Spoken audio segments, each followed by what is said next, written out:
It is senior day here at Elliott Field as we get ready to honor the 16 graduating seniors from the Fitchburg State University Falcon football team. I'm John Gugerty, joined as always by Dan Bolak here on FATV. But before we hear from Mr. Bolak, let's turn it over to our public address announcer, Dr. Robert Hines.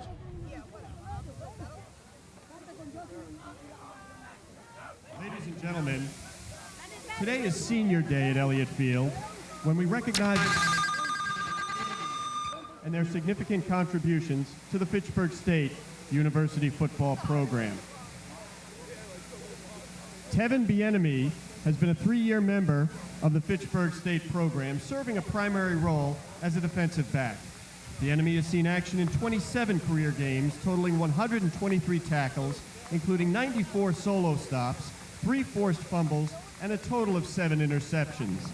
This season, Tevin has appeared in 7 games for the Green and Gold, totaling 17 tackles, including 9 solo, and a pair of interceptions. Ladies and gentlemen, accompanied by his parents, Kenneth and Stephanie Figueroa, number 1, Tevin Bieniemy. Teron Seaforth Howard has been a 5-year member of the Fitchburg State football team, serving a primary role as a defensive back. Seaforth Howard has seen action in 41 career games, totaling 148 tackles, including 123 solo stops, while ranking second on Fitchburg State's all-time interception list with 13. This season, Teron has appeared in all 9 games for the Falcons, posting 29 total tackles, including 26 solo stops, 1 fumble recovery, and 4 interceptions. Ladies and gentlemen, accompanied by his mother, Shauna Seaforth Howard, number 2, Teron Seaforth Howard. Luis Feliz has been a 4-year member of the Fitchburg State squad, serving a primary role as a linebacker. Feliz has seen action in 39 career games, totaling 197 tackles, including 126 solo, 29 tackles for a loss, 3 forced fumbles, 9 sacks, and an interception. This season, Luis has started all 9 games for the Falcons, including a team-leading 66 total tackles, 44 of them solo, while posting 2 sacks and an interception. Ladies and gentlemen, accompanied by his mother, Zoraida Gonzalez, and his brother, Alex Reyes, number 3, Luis Feliz.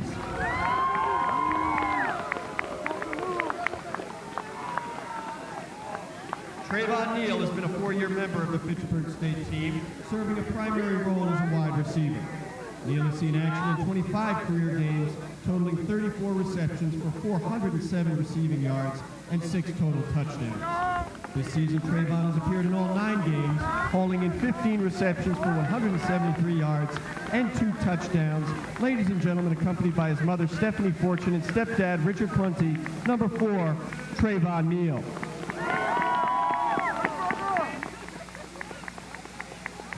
Ty Spencer has been a 4-year member of the Fitchburg State football team, serving a primary role as a wide receiver. Spencer has seen action in 33 games, ranking number 1 in school history for receptions with 155, receiving yards with over 2,000, and touchdown catches with 20. This season, Ty has appeared in all 9 games for the Falcons, bringing in 40 receptions, 534 receiving yards, and 5 touchdowns. Ladies and gentlemen, accompanied by his father, Bruce Spencer, and his grandmother, Joanne Goodwin, number 9, Ty Spencer. Steven Vasquez has been a 4-year member of the Falcon football team, serving a primary role as return specialist. Vasquez has seen action in 31 career games, totaling 20 kick returns for 297 yards and 12 punt returns for 45 yards. This season, Steven has seen action in 5 games, returning 5 kicks with a 19.6 yard per return average and 6 punts with a 5.7 yard per return average. Vasquez also has 1 fumble recovery on the season. Ladies and gentlemen, accompanied by his mother, Wanda, and his brother, Ivan Mangal, number 15, Steven Vasquez. Shaheen Burnett has been a 3-year member of the Fitchburg State football program, serving a primary role as a running back. Burnett has seen action in 18 career games, totaling 17 rushes for 151 yards and 1 touchdown. This season, Shaheen has seen action in 7 games, recording 8 tackles while returning 4 kickoffs for 88 yards with a long of 51. Ladies and gentlemen, accompanied by his mother, Juliet Thomas, number 21, Shaheem Burnett. Jordan Almore has been a 2-year member of the Fitchburg State football team, serving a primary role as a running back. Almore has seen action in 14 career games, totaling 94 rushes for 259 yards and 5 touchdowns. This season, Jordan has seen action in 6 games, rushing 78 times for 211 yards and 4 touchdowns. Last week against UMass Dartmouth, he had a career-best 2 touchdowns on a career-high 63 rushing yards. Accompanied by his father, James Washington, and his mother, Heidi Boris, number 23, Jordan Almore. Asante Easter has been a 4-year member of the Fitchburg State team, serving a primary role as a defensive back. Easter has seen action in 33 career games, totaling 104 tackles, 65 solo stops, 12 pass breakups, and 3 interceptions. This season, Asante has started in all 9 games, totaling 37 tackles, 22 solo stops, 2 forced fumbles, and an interception. Ladies and gentlemen, accompanied by his mother, Huguette Lorion, number 31, Asante Easter. Anthony Paternoster has been a 4-year member of the Fitchburg State program, serving a primary role as a linebacker for the Green and Gold. Paternoster has appeared in 27 career games, totaling 6 tackles and 1 sack. This season, Anthony's made the transition to being a special teams leader for the Falcons, seeing action in 7 games while posting 4 tackles, 1 sack, and a tackle for loss.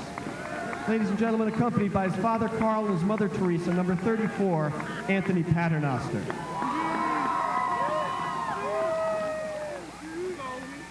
Brian Anye Sheffield has been a 3-year member of the Fitchburg State program, serving a primary role as a defensive lineman for the Green and Gold. Anye Sheffield has seen action in 18 career games, totaling 21 tackles, 13 solo, 3.5 sacks, and 4.5 tackles for a loss. This season, Brian has appeared in 4 games for the Falcons with 1 tackle, while helping the Green and Gold lead the conference in points allowed, holding opponents to 16.7 points per contest. Ladies and gentlemen, accompanied by his father, Sonny, and his mother, Pauline, number 53, Brian Anye Sheffield. Kevin Duong is a 3-year member of the Fitchburg State program, serving a primary role as a defensive lineman. Duong has appeared in 26 career games, posting 49 tackles, 28 of them solo, 3.5 sacks, and 2 fumble recoveries. This season, Kevin has seen action in 6 games for the Green and Gold, totaling 10 tackles, 8 solo, 1 sack, and 1 tackle for a loss. Ladies and gentlemen, accompanied by his father, Jimmy, and his mother, Julie, number 57, Kevin Duong.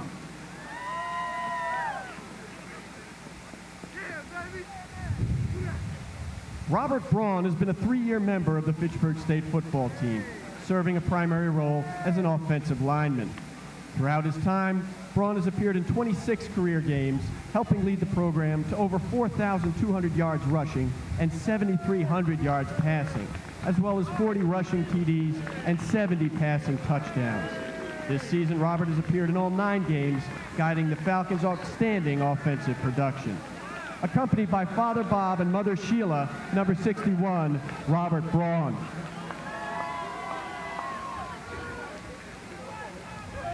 James Verrat has been a 4-year member of the Fitchburg State football team, serving as a defensive lineman.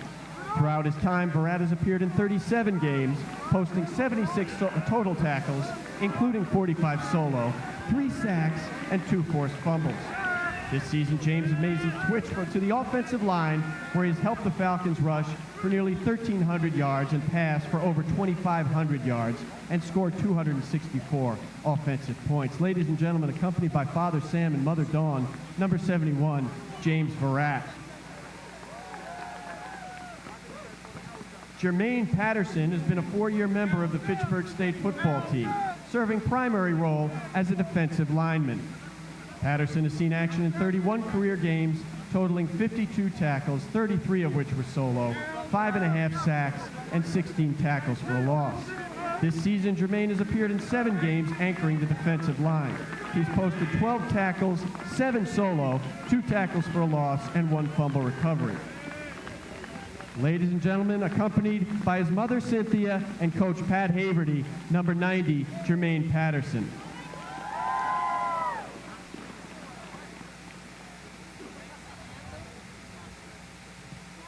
Pedro Camillo has been a 4-year member of the Falcon football team, serving a primary role as a defensive lineman. Throughout his career, Camillo has appeared in 35 games, posting 114 tackles, including 72 solo, 7.5 sacks, 25 tackles for a loss, and 2 forced fumbles. This season, Pedro has appeared in all 9 games for the Falcons, totaling 42 tackles, 25 solo tackles, 4 sacks, 6.5 tackles for a loss, and 2 fumble recoveries. Accompanied by his mother, Gladys Sandoval, number 92, Pedro Camillo.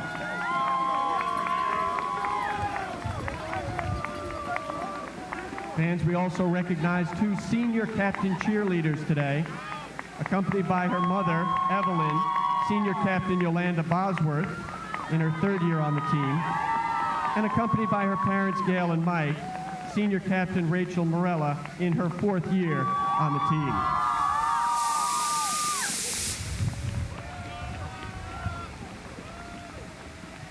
Fans, please join us in thanking these outstanding seniors for their years of contributions to the Fitchburg State program. 16 graduating senior football players, as well as a couple of cheerleaders being honored here at Elliott Field. It is Senior Day, live on Fitchburg Access Television. I'm John Gugerty, once again joined, as always, by Dan Bolak. And today, Danny, the Falcons take on the Panthers of Plymouth State. Yep, the Falcons coming in with a 7-2 record, 5-2 in the Mascat, coming off that win last week over UMass Dartmouth. As for Plymouth State, coming in with a record of 2-7. They're looking to close out their 2015 campaign with a victory, but for the Falcons, one more win to get them to 8-2. That'll match an all-time program high and put them in good position for a postseason bid. Absolutely. We mentioned it's been a running theme throughout this season. The Falcons looking to secure that postseason bid. With a victory today, moving to 8-2, that would certainly help the cause. I believe you said 26 teams vying for 12 spots in the tournament. Is that something? That is correct. 26 teams have declared for the ECACs, and there are 12 possible spots. The ECAC Bowls being held the 20th, 21st, and 22nd at Central Connecticut State University, down in Connecticut, of course. And now, of the 26 teams, some of those teams are going to drop out due to making the NCAA tournament. You can see the ECACs as sort of like the NIT, if you will. Oh, okay. But it's still a good chance for players to get one last game in and come away with the trophy. Certainly better than just going home after football season. Yep. I mean, Plymouth's going to be going back home, thinking about how to improve on their season. 2-7, very young roster. Their lead quarterback, Zach Edwards. Their leading running back, Mitch Beniskevich, and their leading receiver, Brandon Drumgoal, all freshmen. All freshmen. That is a very young team from Plymouth State, so perhaps good things to come for them. But as we said, they are 2-7. We'll step aside just for a moment. National anthem coming up next. It's Falcon Football Senior Day right here on FATV.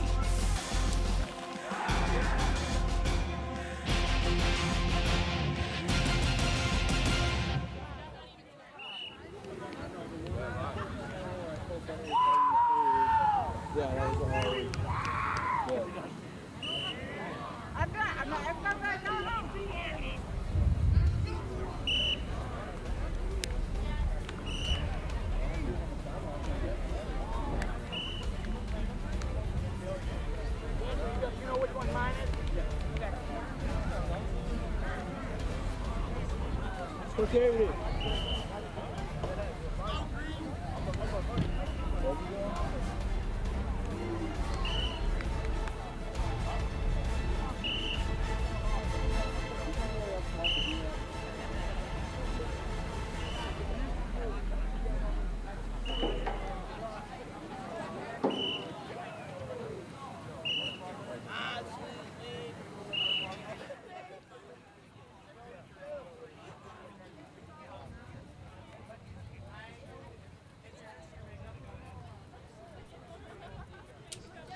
Well, apparently there's a little more time to fill than we thought. It is Fitchburg State University football live on FATV. It is senior day. We've mentioned all of that plenty of times already, Dan, but what we haven't mentioned is the return of an old friend, Alex Bogdasarian, joining us in the booth. How are you doing today, Alex? I'm doing very well. How are you doing? Well, I have one less tooth than I did when I woke up yesterday morning, but Alex was nice enough to step in, kind of help out, just in case my mouth starts bleeding or anything like that.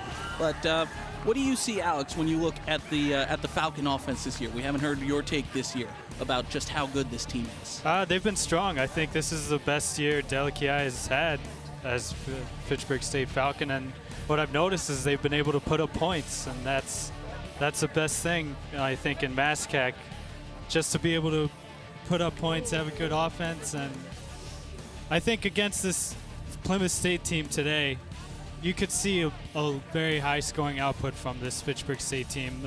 We were talking about that actually before the Senior Day festivities. Danny, I believe you looked up. Massey said something about 100%. Yes, I use MasseyRatings.com as a site to sort of gauge what the competition has, sort of how strong teams are in comparison to each other. And the website also tries to predict how games in the future will turn out, considering how the teams are stacking up right now. And the Falcons right now over Plymouth State predicted to have a 100% chance of victory here today. Their projected scoreline 32-0.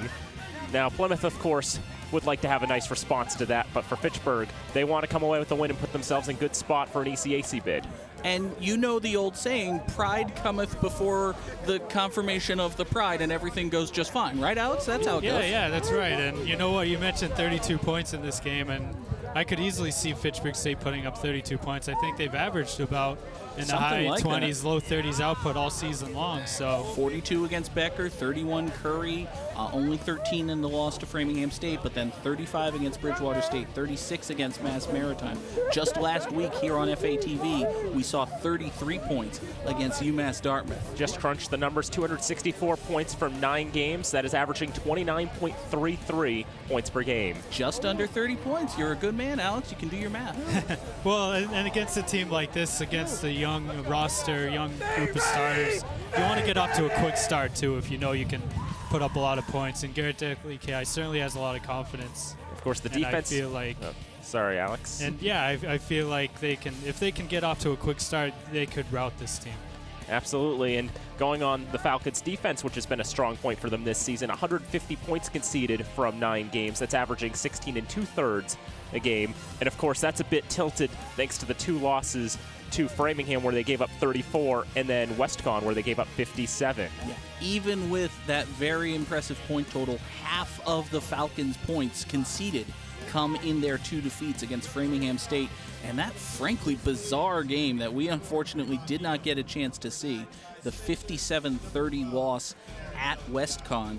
A Westcon team, by the way, only 4-5 on the season so far. Yep, Westcon did finish their season last night against Westfield in a game that was allegedly a football game. They won by a score of 63-42 over Westfield State. No, I'm sorry. They just played a Division III basketball game, and that's what it is. Now, usually on senior day, every graduating senior gets to be a Falcon captain. I don't think they would have had 16 captains today. It's a little much. So it's just the usual crew: Ty Spencer, Garrett Delicia, Trayvon Neal, and on the far right there, Luis Feliz. We saw him right during the festivities. Beautiful shot from our camera down on the left sideline. Ty Dorsey getting a great shot for us there. Luis Feliz just overcome with emotion. This senior day, Alex, means so much to these players. It always does, every year, and you see it on a day like today when you have your parents at the game. You get to play your last game at home as a Falcon. And for a lot of these guys, this is it for them. This is it for them playing football. So you want to go out on a high. And they've had a great season. They've only lost 2 games. They want to go out with a win today against a team that they should be able to beat. So it means a lot. It's great to see. Last week, you mentioned, Dan, that this is the last game for some of these games as seniors. We are now going to step aside for the national anthem. We mean it this time. Will D'Arcangelo and the Tribe perform? We'll be back in just a minute right here on FATV.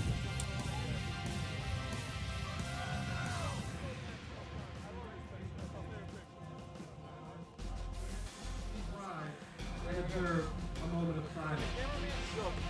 The Warriors lined up. Let's go.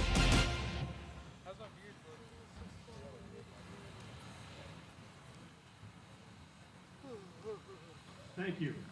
Now please remain standing and join Fitchburg's own recording artist and social enterprise band, Will D'Arcangelo and the Tribe, in their rendition of our national anthem.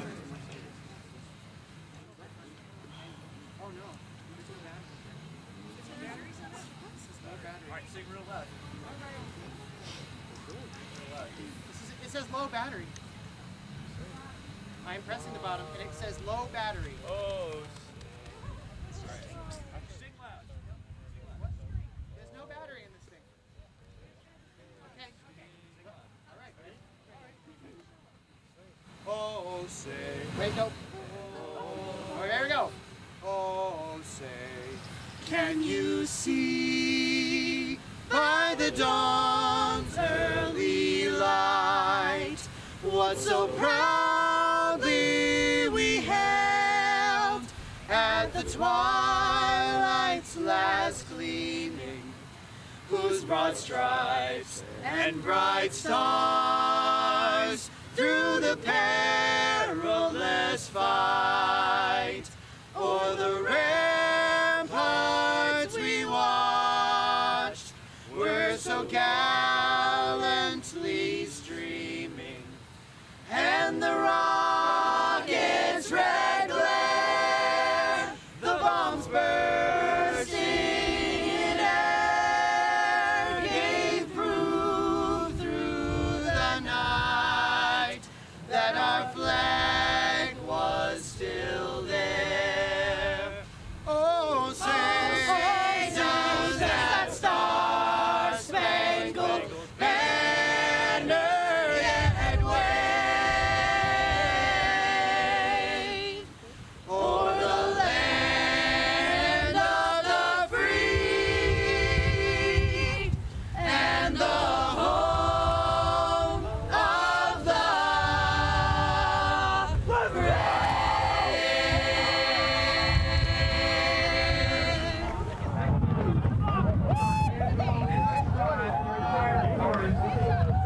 National anthem here on FATV. It is, of course, a very solemn day, and we do want to recognize the events in Paris over the past 24 hours. Our thoughts, of course, are with the French people, but we do have a bit of an obligation, let's say, to turn our attention to football. And the Falcons won the opening coin toss and deferred, so they will be kicking off right to left in the green jerseys, gold pants. Plymouth State will return in the white. And we welcome you, of course, back to Elliott Field. I'm John Hugerty, joined by Alex Bogdasarian and Daniel Bolak. And Alex, a question for you: if someone watching us on TV in Fitchburg knows someone in Leominster, where could they go if they wanted to live stream this game? Well, you could go to the FATV.com website. FATV.org. FATV.org website, and they have the live stream on that website of this game, Fitchburg State and Plymouth State. So absolutely, if you're anywhere, Leominster, Boston, wherever you want to check out this game, check out FATV.org. And the folks at home and the folks live streaming actually got a better rendition of the anthem than everybody here, because the Tribe's live mic wasn't working, but our field mic picked them up just fine. They sounded great. They did. I'm going to reassure everyone in the press box, they sounded great. They did. Christopher Ludwig kicking off for the Falcons. His kick is away, brought in at the 10-yard line. Looks like that's Brandon Drumgoal on the return for Plymouth State. He's across the 25, marking down at the 26-yard line. Good stop there by the flock of Falcons. Easy for me to say. And we'll take a look at the Falcon starters on defense.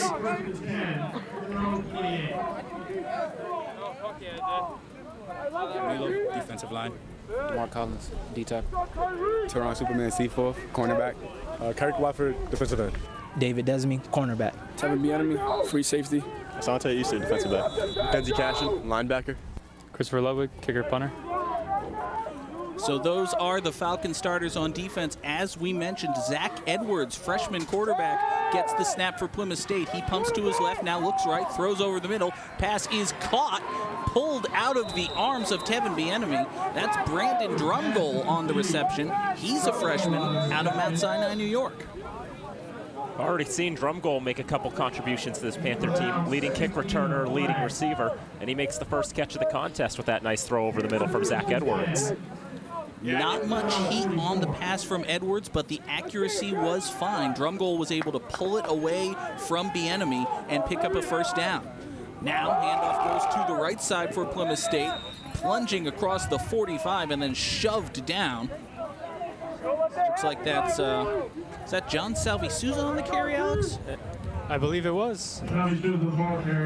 Salvi Souza, a freshman. We mentioned it and we're going to keep harping on it. A very young Plymouth State team. Salvi Souza able to get back to the line of scrimmage, no more than that. It'll be 2nd down and 10 for Plymouth State from their own 44. I also want to bring up the wind today. It's a cold, breezy day. Wind gusts well over 15 miles an hour. That's why we don't have our cameras on the lift today. We already saw the ball blown off the tee on the opening kickoff. That may be a theme. Now on 2nd down, handoff goes once again to Andrew Villaro. He gets the carry this time. He's a senior running back. Picks up maybe 4. It'll bring up a 3rd down. One of the few upperclassmen on this offensive roster, especially at the skill positions. Looked Alex like that may have been an option play. Edwards elected to hand it off rather than keep it himself. Something to keep an eye on out of the Plymouth State offense. Now 3rd down and 6. They need to get to Fitchburg's 46 for a first. Edwards goes from the pistol. He's got Villaro behind him. Throws to the right. Pass is low, but I believe it's caught. Catch is made. That's Mitch Baniskevich on the catch. He is, wait for it. Danny, what is he? He's a freshman. Imagine that. Yeah, and Tevin Bieniemy, he was open. Tevin Bieniemy was late getting to him, and it left some open space, so another first down for Plymouth State driving here on their opening possession. 2 first downs already for the Panthers as they look to put points on the board and prove Massey wrong on their first possession of the game. Just 2.5 minutes gone here in the first quarter. 1st and 10 Panthers at the Fitchburg 44. Motion into the backfield. Edwards pitches it. Nice hit there. That's Andy DeGregio. Really? Is that Andy DeGregio on the carry? No. Joe Ciraldi, number 20. My apologies. Ciraldi is young, but he's a sophomore, so he's a bearded old man compared to the rest of this Plymouth State offense. Nice job by Trey Watson as well, getting over. He read the option very, very well, made the tackle. Actually made the tackle in the backfield for a loss. It'll be 2nd down and 11 now for Plymouth State. They'll go from the pistol once again. Motion into the backfield. Edwards keeps it, now rolls to his left. He's going to throw to his left. Pass there is complete. Brought in by Mitch Baniskevich, and Baniskevich is across the 20 to the 19-yard line. This Plymouth State team may be 2-7, but they are moving the ball very well against a tough Falcon defense. Take a look at this one again. Yeah, running very good routes, and you see the pass right here. And somebody missed a tackle for Fitchburg State. That was, who was that? Was that number 1? That was David Desame, looked like. Desame missed the tackle. That allowed Plymouth State to pick up an extra 10 after the catch.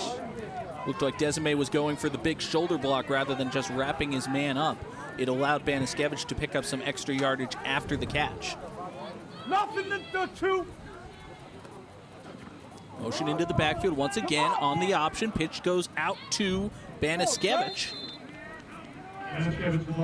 We really have not seen, Dan, an option look here at Elliott Field. Certainly not one to the extent that Plymouth State is running. Yeah, well, I know Plymouth is the type of team that has run it quite a lot. They have many different guys who have run the ball this season. They've only thrown 238 times through the air. Edwards has a pretty strong completion percentage, 65%, second best in the conference. And already you can see why this Plymouth State offense is basically centered around option plays, misdirections, reading what the defense is doing, and then sending the ball the other way. They now face 2nd down and 7 from the Fitchburg 16. Edwards straight drop. He throws to the left. That pass is caught. First time we've called R.J. Casper's name today. He's, my God, is he a senior? Is that right? That is correct. I didn't know they allowed seniors to play football in Plymouth. 21st catch of the year for Casper. Here. Brings up a 3rd down and a yard now for Plymouth State. Knocking on the door there on the Falcon 11. Watch it, Quinn! This will be the 8th play of this drive for Plymouth State. Make that the 9th, actually. Andrew Villaro in the backfield. Now in motion to the backfield. Handoff goes to Villaro straight up the middle. He plunges forward. He has a 1st down. So it'll be 1st and goal for Plymouth State at about the 5-yard line. With the short distance, just running up the middle, that's all you really need just to get 1 yard to. You don't have to get to the end zone, but you get enough to get yourself a fresh set of downs. Now you got 3 shots, maybe 4 at the end zone. Villaro, the senior, is one of the bigger running backs on this Plymouth State team, 5'10", but he comes in at 216 pounds. Let's go! He's in the 3-point stance behind Edwards in the pistol. Now in motion to the backfield goes Sam Valley. And I believe that's Valley, the ball carrier. Pushing the pile, easy for me to say. Got close to the goal line. I think they're going to spot him down at the 1. Yeah, he's about a yard short.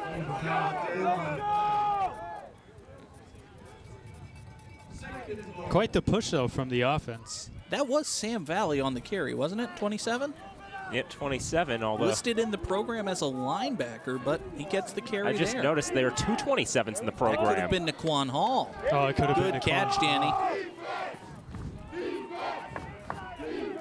Hall goes in motion to the backfield again. Villaro gets the carry. Nothing there. You saw Edwards trying to push him into the end zone, but the whistles blew. That's right, Dan. The Panthers carry so many players, they actually have 2 number 27s.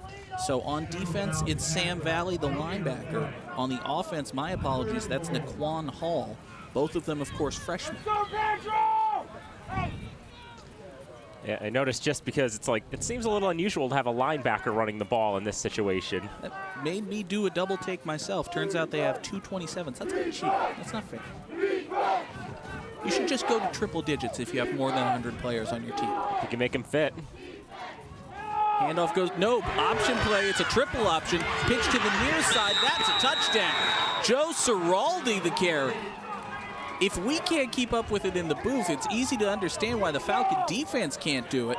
The triple option works to perfection. Touchdown, Plymouth State. Yeah, John, you mentioned this team not really being familiar with the option so far, and it showed on this first defensive possession for Fitchburg State.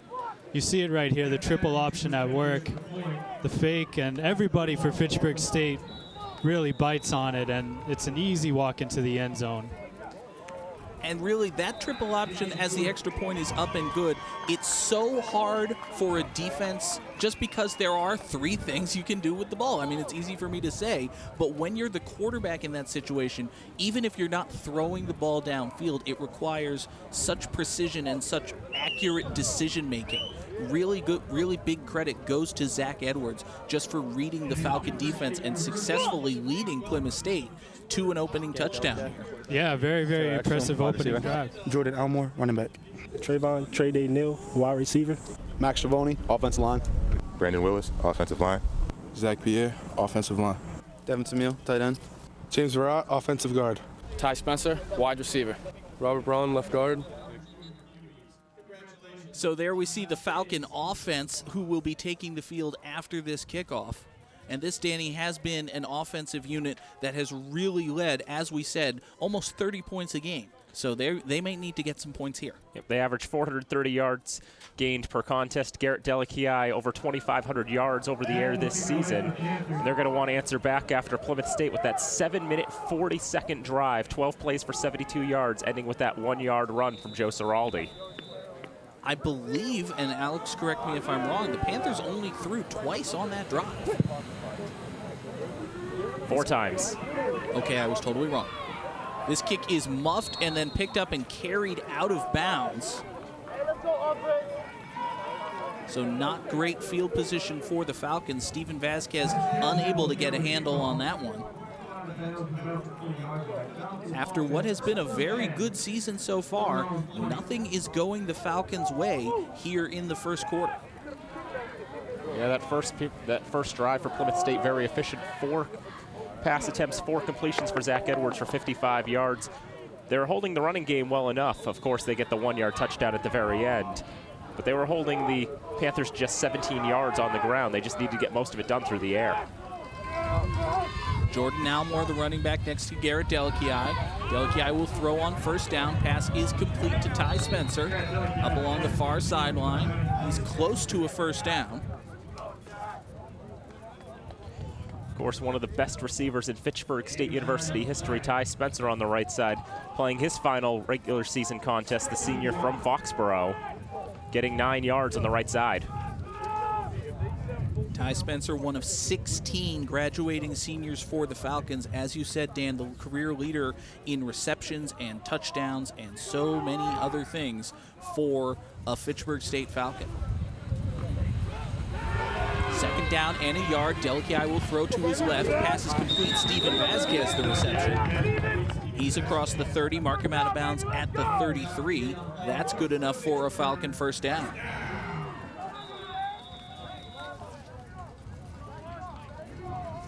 Just looking at the receiving numbers this year, but for Steven Vasquez, who's specialized on kick and punt returns, that's actually his first catch of the season. Really? Yeah, I had to do a double take, triple take, but yeah, he's not been as involved with the offense as he has been in years past. Handoff goes to Jordan Almore, nothing there. He is just enveloped right away. Cam McGee, among many Panthers, wrapping Almore up in the backfield. That's going to be a loss of 2. Yeah, Cam McGee read that play perfectly into the backfield for a 2-yard loss. Let's go, Jack!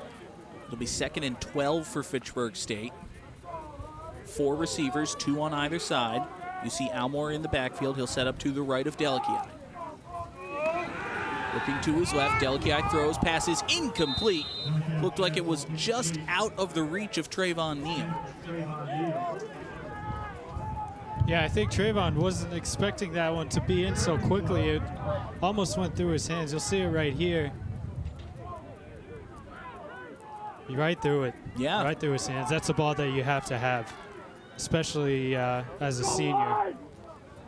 3rd down and 12 now after the incomplete pass. 3 receivers on the far side, only Neal on the near. Delakiai looking to his right. He will throw to his right. That pass is complete, but well short of the first down. It's Taylor Ekstrom's first catch of the day, but it is not going to be enough for a Falcon first down. Delakiai was just looking for the sure option, hoping they'd get some yards after the carry there, and although Ekstrom was able to pull it in, he's several yards short of the first, and so the Falcons going to have to punt here on what was their first possession. Fitchburg goes 3 and out after conceding a touchdown. We mentioned the wind. It is very strong, and right now it's at Ludwig's back. This is a good punt, high, brought in at about the 29-yard line and tackled there. Absolutely nothing doing for the Panther return man. David Desime was all over it. Very, very nice punt by Fitchburg State. It was Jimmy Boulay who brought that one in for the Panthers, junior from Keene, New Hampshire, and he didn't call for the fair catch, was just wrapped up immediately and punished for not doing so. Maybe he lost a yard or so on that. If nothing else, it does flip field position. Panthers now 1st and 10 at their own 28-yard line. This Panther team has only scored on average 14 points a game. They're already halfway to their target, if you will. Motion into the backfield once again. Play action. Edwards will throw. He throws to his left. That pass is incomplete. Looked like an uncatchable ball up along the sideline. Well defended by Desime. Alex, is it dark or am I going blind? It's a little dark, but I mean, hey, you could be going blind. It could be both. It could be both. It's the cloud cover, and you know, with the 3 o'clock start, this game will probably finish under the lights. Should have started under the lights, quite frankly, but they'll get them turned on eventually, I'm sure. Hopefully, right? Right? Let's hope. Let's hope.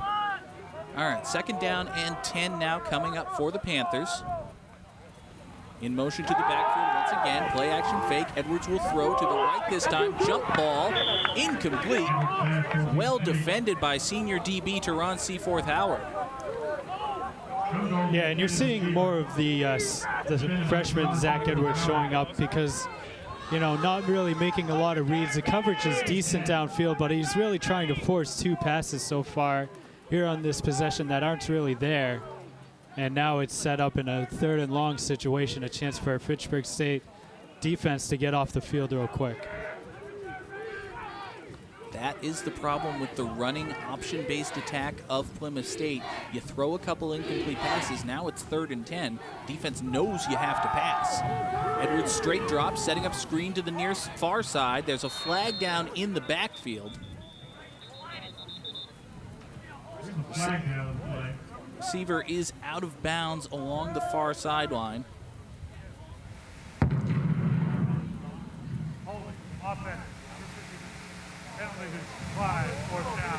Hold against the Panthers is declined. It'll be a 4th down. So a good stop by the Falcon defense. They allowed Plymouth State into the end zone on their first possession, but they force a 3 and out here. Of course, Edwards, who was a perfect 4 for 4 on first down on his first possession. On this second possession, 3 incompletions. Freshman quarterbacks, dude. It happens. Even to freshman quarterbacks with 65% completion percentages. Punt into the wind is a short one. Bounces at the 44. Does take a Plymouth State roll. That'll be downed at the 45-yard line. It's only about a 20-yard punt there, but you know, with the wind against you, there's not a whole lot you can do. So field position switches. Falcons get a good break there. It'll be 1st and 10, Fitchburg State at their own 45-yard line. And we see Malcolm Brown Simpson in the back. No, I'm sorry, excuse me, that's Sterling Garvin setting up to the right of Garrett Delkia. 3 receivers on the far side, only Trayvon Neal on the near. Play action fake, Delkia throws to his right. Pass is complete. That's Ty Spencer on the catch. Danny, how many completions is that for Delkia now? Is that 4? I believe that, yes, that would be his 4th completion of the day. Well, with that 4th completion, Derek Elkiai breaks his own record for most completions in a season. He's now at 219 and counting for the 2015 season. He's good. I don't know if you've heard that. Delkiai's pretty good. Handoff goes to Sterling Garvin on 2nd down. He's up along the far sideline, forced out of bounds after a gain of about 5. Not quite enough for a 1st down. Gain of about 5 on the play. Only a 5'6" running back as a freshman.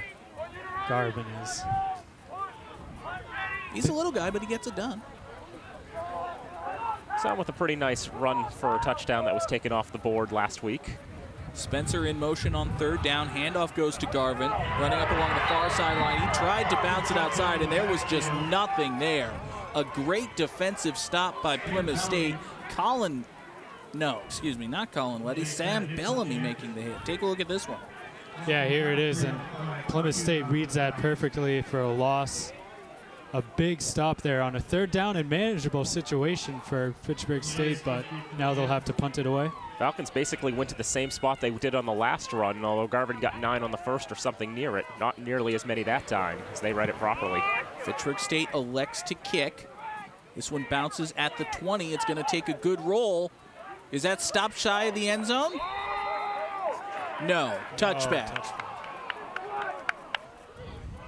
Very close. Well, I think the momentum sent it over the line. We'll see if we can take another look, but almost a very, very, very good kick by Christopher Ludwig. Would have pinned the Panthers inside the 1-yard line. Unfortunately, the Falcon defenders did just barely get into the end zone. And once your defender is in the end zone, he touches the ball. The ball's in the end zone, that's a touchback. And I believe you only have to touch the line. It doesn't even have to go in that far. Nope, as soon as it breaks the plane. So 1st and 10, Plymouth State from the 20. It's only a net gain of 24 yards on the punt. Handoff goes to the right side. That's Naquan Hall, the ball carrier. Naquan Hall, the ball carrier. He's across the 20, mark it down at the 22. It's a gain of 2. Naquan Hall, not one of the more common options for running it for Plymouth State, although he is a freshman. Only 14 carries for 48 yards coming into today. And he comes to us from Jamaica, New York. And the $24,000 question for you, Alex Bogdasarian, where is Jamaica, New York? It's got to be upstate. Sounds like a very upstate New York type of name. Dr. Hines is yelling at us that it's in Queens. So. And I'd be wrong. 2nd down pass play. Feliz gets in the backfield. He brings Edwards down. Take a look at this one. Louis Feliz, we saw him so excited, so honored before the game. He was in tears as he was being recognized on senior day. He gets a big sack here. Yeah, Feliz basically met Edwards in the backfield and just took him down as soon as he took the snap. 3rd sack of the year for Louis Feliz, 10.5 tackles for loss this year as well for the senior. So it will be 3rd down and 13 now for Plymouth State. Falcon defense looking to force another 3 and out. Edwards back to pass, now rolls to his right, under pressure, throws it somewhere. The closest Panther was John Salvi Souza.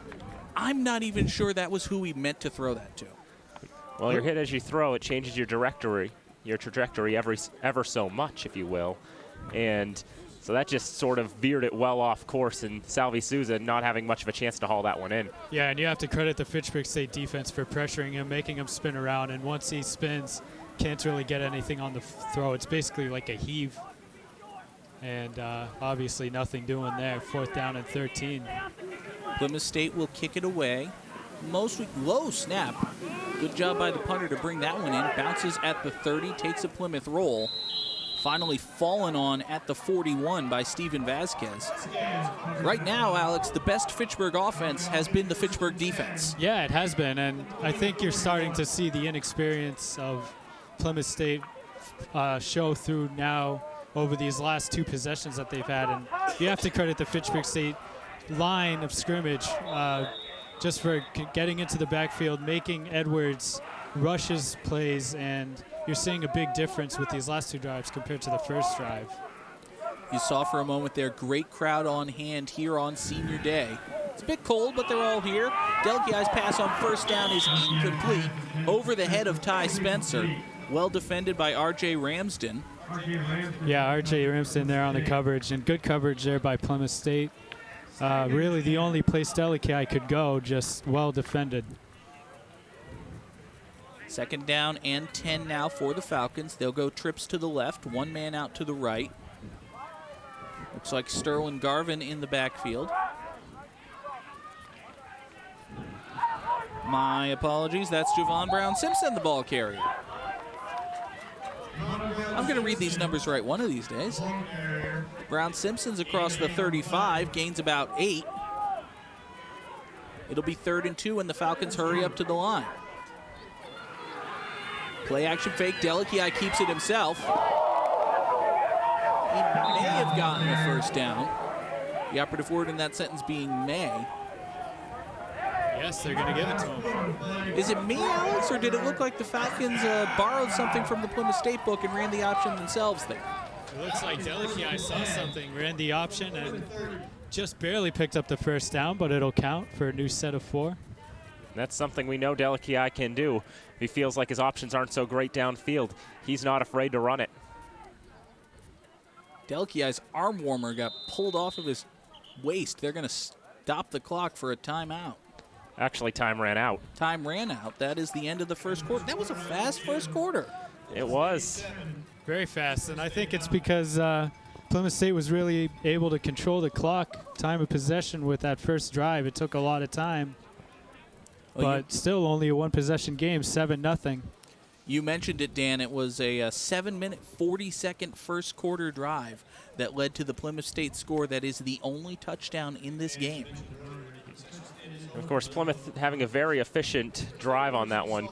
all in all, the Panthers have picked up 4 first downs, and last week the Falcons held UMass Dartmouth to just 10, and 5 of those came on penalties.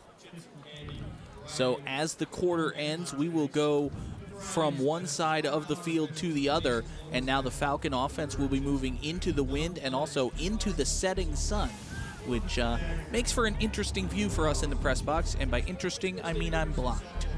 Yeah, well, that's what you get when you have the field-oriented west to east. That's why all the NFL stadiums, when they build them, they try to build them north to south, so the sun's never so much of a factor. As we head into second quarter action from Elliott Field, I will hand off lead play-by-play duties to our main man, Danny Bolek. Thank you very much, John. As on first down, Delakiai throws to the right side. He was looking for Taylor Ekstrom, but incomplete. You can see a bit of a shove in the back from Drew Bolton, who is defending on that play. And that one just out of the reach of Ekstrom, and that's not the first time we've seen Delakiai overcook those throws.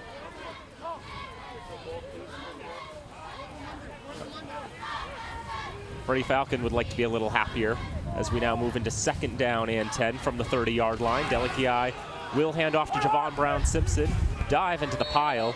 He'll gain a couple of yards here, but it's going to bring up third down.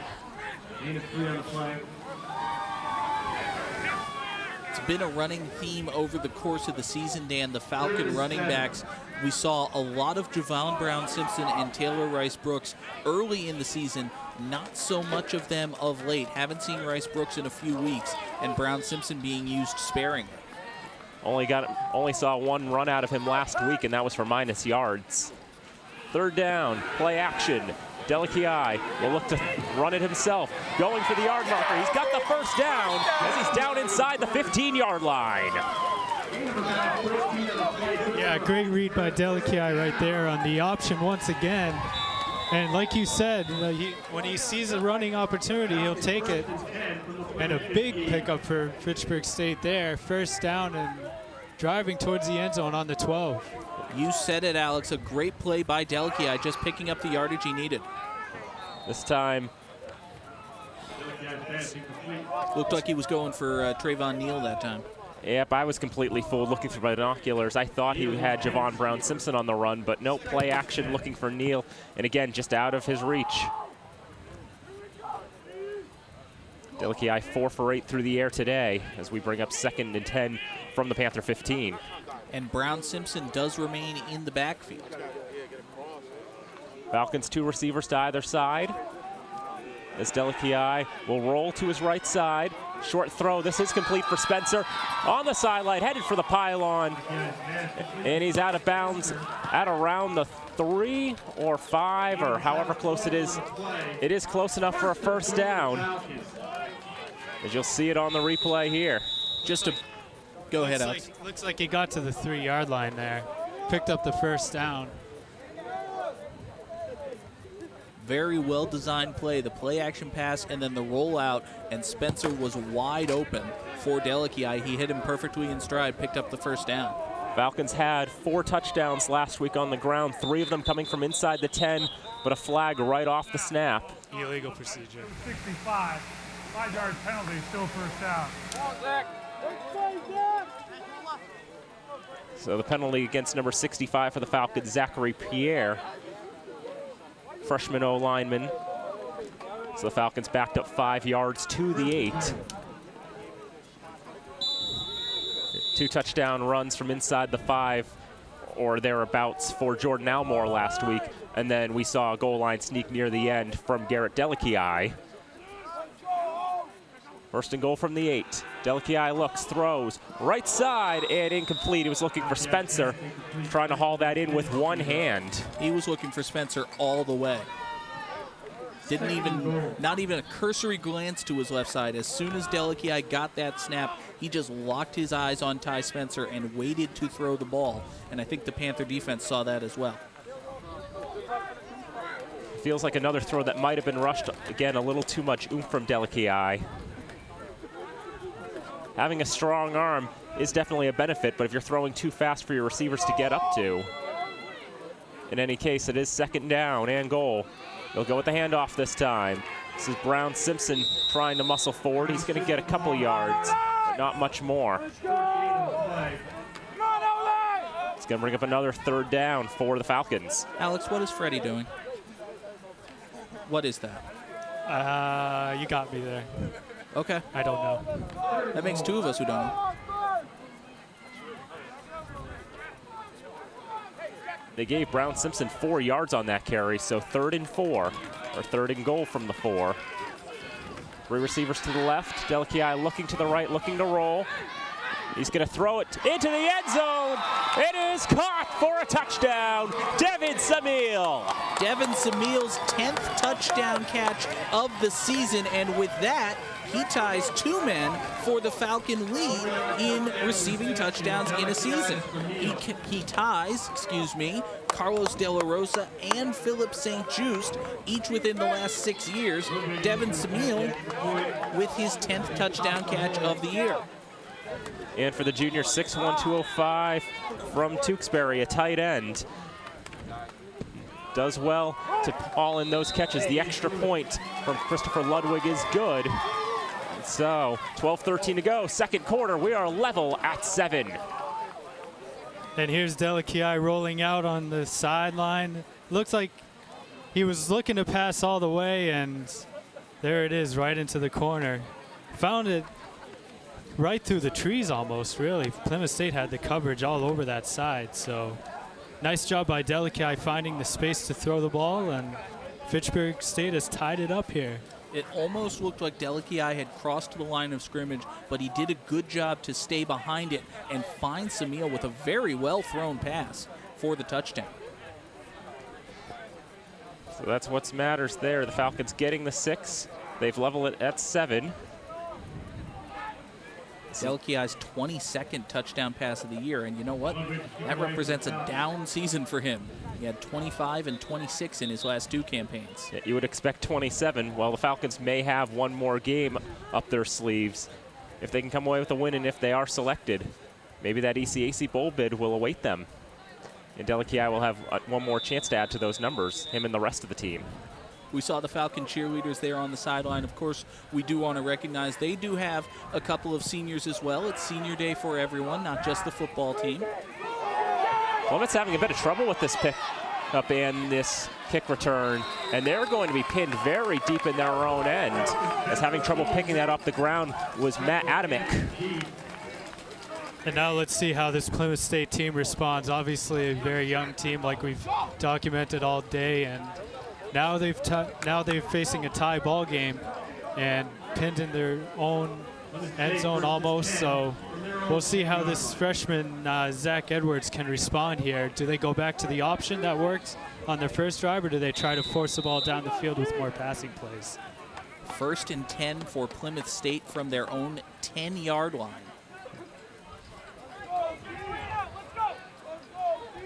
We got a man in motion. They hand it off to the running back with the single-digit number 5. That would be Tyler Mahoney. Junior from Dracut. Went to Greater Lowell Tech, which despite the name is in Tingsboro. I guess that's Greater Lowell enough. That makes sense to someone. Yeah, got a couple of yards on that one. Went there a few times back when I was in high school for competitions. I was going to make a joke about Plymouth State having like 12 running backs, but they actually do have like 12 running backs on their roster. And they use quite a few of them. 2nd down and 8 given from the 13. Motion again, and this time flags and whistles. Looked like the Falcon defense was trying to jump the snap count. Question is, were they brought offside or did they just jump themselves? Infraction defense. And it is a neutral zone infraction against the Falcons. So 5 free yards, easy for me to say, for Plymouth State. It'll bring up 2nd and 3. It's the second penalty the Falcons will be guilty of today. Being more disciplined than they were last week would definitely be a big benefit to them. As on 2nd down and 3 now. Motion, and then a handoff to the man in motion. That was Mitch Baniskevich. Didn't get very much on that one. That's going to bring up 3rd down. You see a Panther offensive lineman getting up a little gingery. That's Ryan Bellerose, one of the seniors for Plymouth State, playing his last game in college football. It's interesting how last week we saw UMass Dartmouth playing their last game of the season, and now we get to see Plymouth doing the same here today. It is fortunate for the Falcon seniors, unless they do get a bowl bid, but their last regular season game will be a home game. You can see not every team seniors get that luxury. On third down, throw to the right side is incomplete, as knocking that one down for the Falcons was Trey Watson. Trey Watson almost brought that one in, and the senior linebacker would have had a touchdown if he was able to make that interception.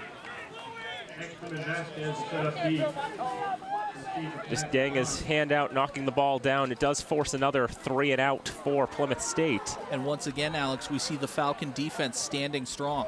Yeah, exactly. Trey Watson reading that play perfectly. And really, it looks like it went through his hands. He could have had a pick six. Plymouth's punting has been a little weak thus far, but now with their punter punting into the wind, we'll see if there's a marked improvement. Definitely looks like as this takes a Plymouth hop and bounces out of bounds in the general vicinity of midfield. In fact, the one of the referees on the far side, forgot his name, head linesman, as I remembered it just now, actually standing right at midfield. Bit unfortunate for the Panthers that one rolled out of bounds. The Falcon return men, you saw before the snap, Taylor Ekstrom actually holding his eyes up and shading the sun. He did not know where that ball was coming. Again, that's the sun wreaking havoc, as it may.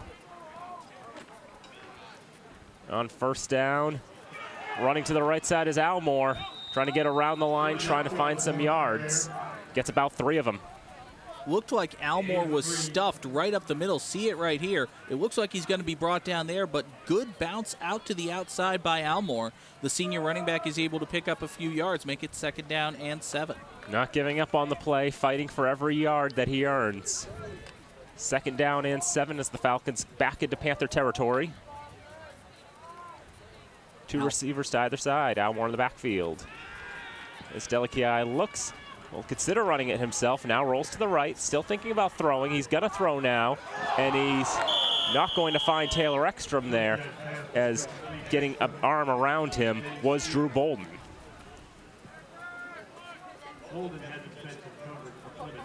And you see here on the replay, Delikiai looks like he wants to run because nobody's open, but then there are no running room, so let somebody get open. He finally tries to find Ekstrom, and a really good job by Drew Bolton to swat that one away. The Panthers have so many running backs that some of them play defense because Bolton is listed here as a running back. And that is correct. Playing on both sides of the ball. We saw that with one of the receivers, Jakari Washington, last week for UMass Dartmouth. As on 3rd down, Delikiai will roll to the left side. He's approached the line of scrimmage. He's got to run it all the way, and run it all the way he shall. Another double-digit yard run and another 1st down for the green and gold. Delikiai, over the past few games, has been the Falcons' most dangerous option through the air and on the ground. You see him here. He takes the play-action fake. Nobody's open. This is not a designed run. This is just a quarterback seeing a defense in man coverage, seeing nobody spying on him, and picking up 15 yards. If they're going to give it to you, why not take it? He had 95 yards on the ground last week and 2 touchdowns. You saw him right there. He said 2. Each for 15 yards, and on 1st down, a throw in the flat for Steven Vasquez, and he's sent backwards, as making the tackle is his number counterpart, Mike Leonard, senior from Merrimack, New Hampshire. They both were 15 tackling 15 there. How about that? It's not a number combination you see too often, 15 and 15. And speaking of 15, the loss of 5 makes it 2nd and 15. Imagine that. Hey, Alex, how many minutes are in a quarter? 15. This might be the new number 23. 2nd and 15 from the Plymouth 36. Oh. Play action for Delikiai. Find some space. He's going to run it again, this time down the right sideline. He's not going to get 15 yards this time, but he's going to get some yards out of it. Gets across the initial line of scrimmage. I believe they're going to mark him out of bounds at the 29. It'll make it 3rd down and about 7. They They put it at the 28. I just looked to where Brendan Cutler, who's got the flag stick, who's got the down marker. I just looked to where he plants it. See, you're younger than me. You still know people who go to Fitchburg State University. I've worked with him. He's on the baseball team, you know. One of the captains. Nice. 3rd down and 7 for Fitchburg State. Delakiai is going to throw it this time into the right corner. He was looking for Ty Spencer, but the pressure all the way. And that was, once again, Mike Leonard coming up on that one. Not the first time we've seen Leonard on this drive get in the coverage, but he's doing well enough to hold the Falcons to a loss here. Good job by Leonard playing man-to-man coverage against Ty Spencer. You also saw the strong safety, Sam Bellamy, kind of looked like he was playing a deep zone. He got over as well, so 2 defenders. But now you see Falcons facing 4th and 7 from the 28. It's too long to kick a field goal. There's no sense in punting, so why don't you go for it? Especially with the wind as it has been today.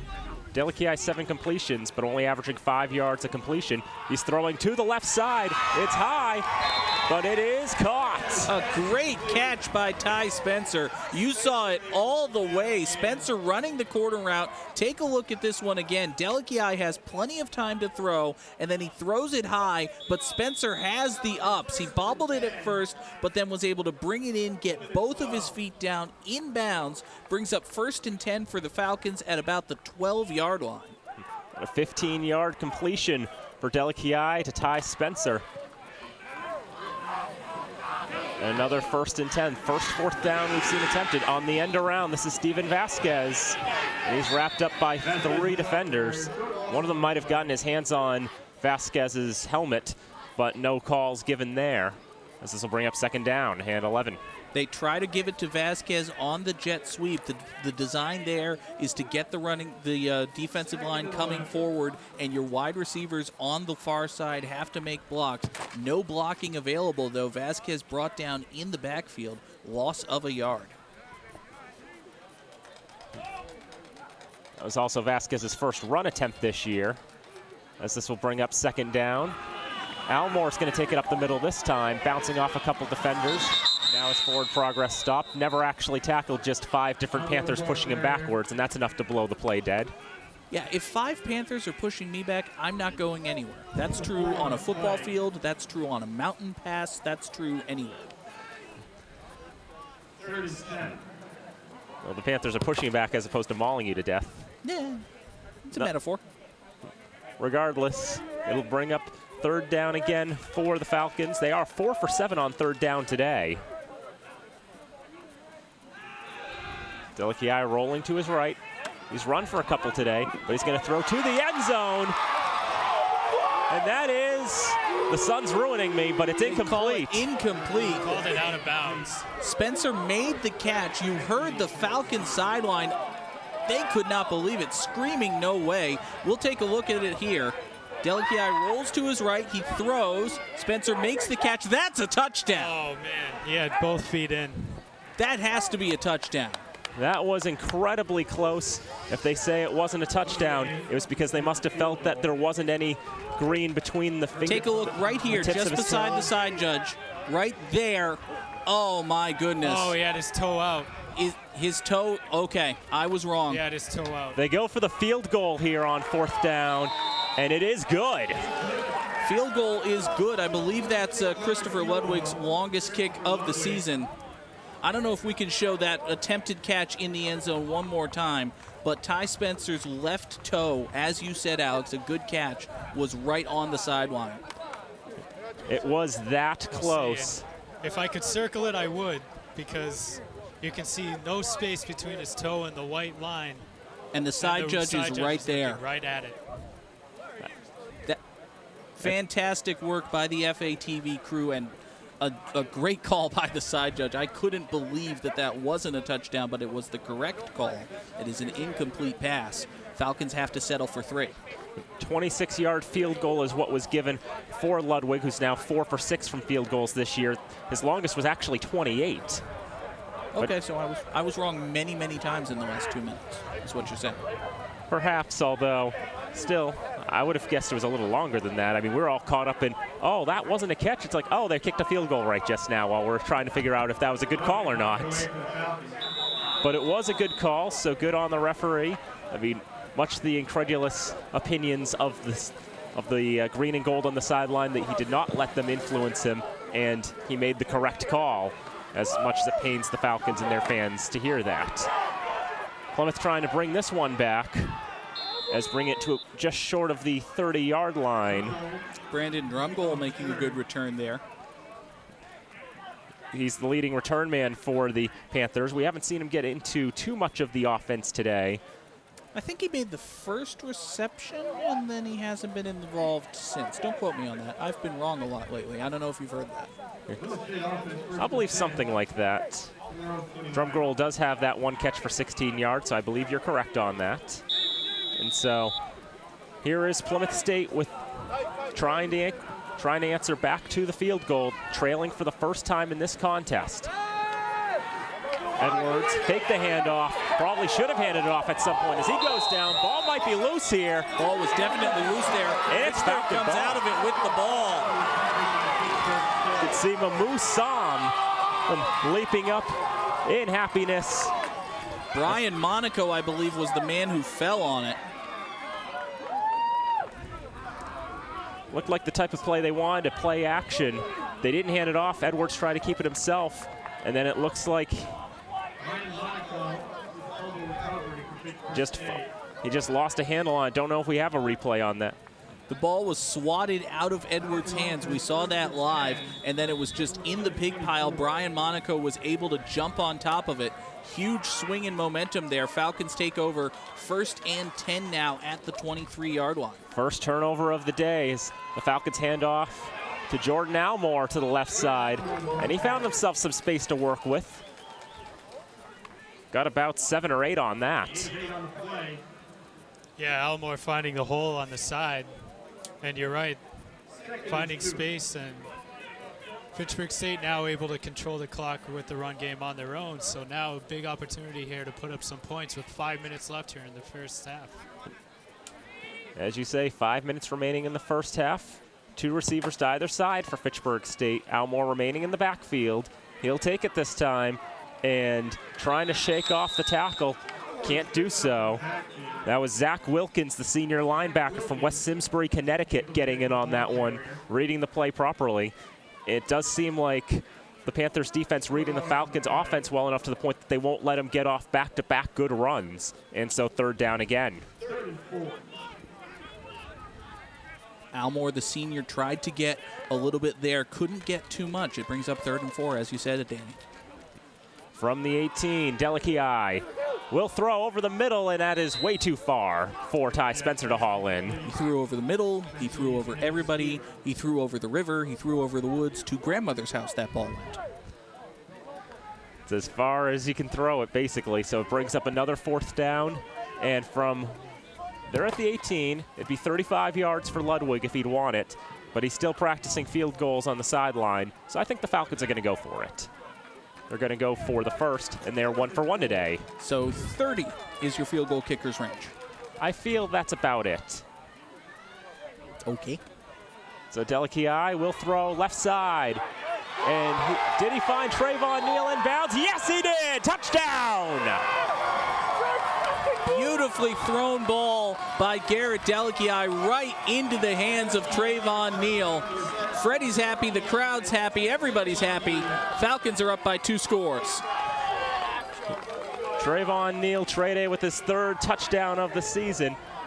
The Falcons, two times they've tried 4th down, 2 times they've been successful. And let's watch it here, shall we? Beautiful catch, diving catch into the corner. Kept it in. This is tipped and will bounce in the end zone and out. So no good on the extra point. As if you needed more reason not to question the decision to not kick a field goal. Now the extra point attempt is blocked.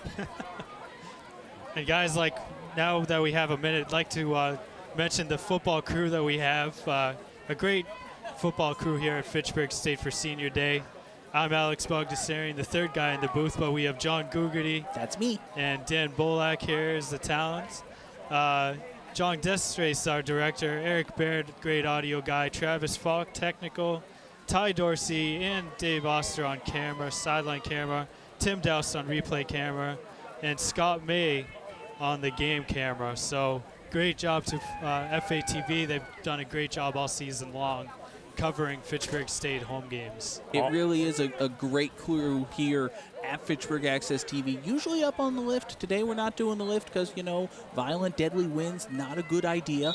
But show still looks good. I think we're doing an all right job. Yep, you get some different angles today, a little lower from the field. But, you know, these are nice perspectives. And I hope you're enjoying it here at home, as this is a squib kick for Fitchburg State. And now Panthers will pick this one up, try to get back as many yards as they can on it. Their runner will be down around the 30-yard line. Drumgoal ultimately picked that one up. Looked like Plymouth State didn't really know what to do with that. A couple of their up men just kind of let it go rather than jumping on it. And remember, that's a live ball. If Fitchburg jumped on it, it'd be theirs. Yeah, that's a very good point. You don't want to forget about that. You know, this is the last MassCat game of the season. Every other team has already played and finished their seasons. You know, WestCon beating Westfield 63-42 last night. Framingham putting an exclamation point in their MassCat winning season, 55-14 over Worcester. And then Bridgewater and Maritime, the same, just about the same scoreline in the Cranberry Bowl. The Bears 64, the Buccaneers 42. All right, I'm not going to let that one go. The Cranberry Bowl? That is what they call it, the annual rivalry game between Bridgewater State and Mass Maritime. Okay. This is the 37th annual edition, as a penalty was called.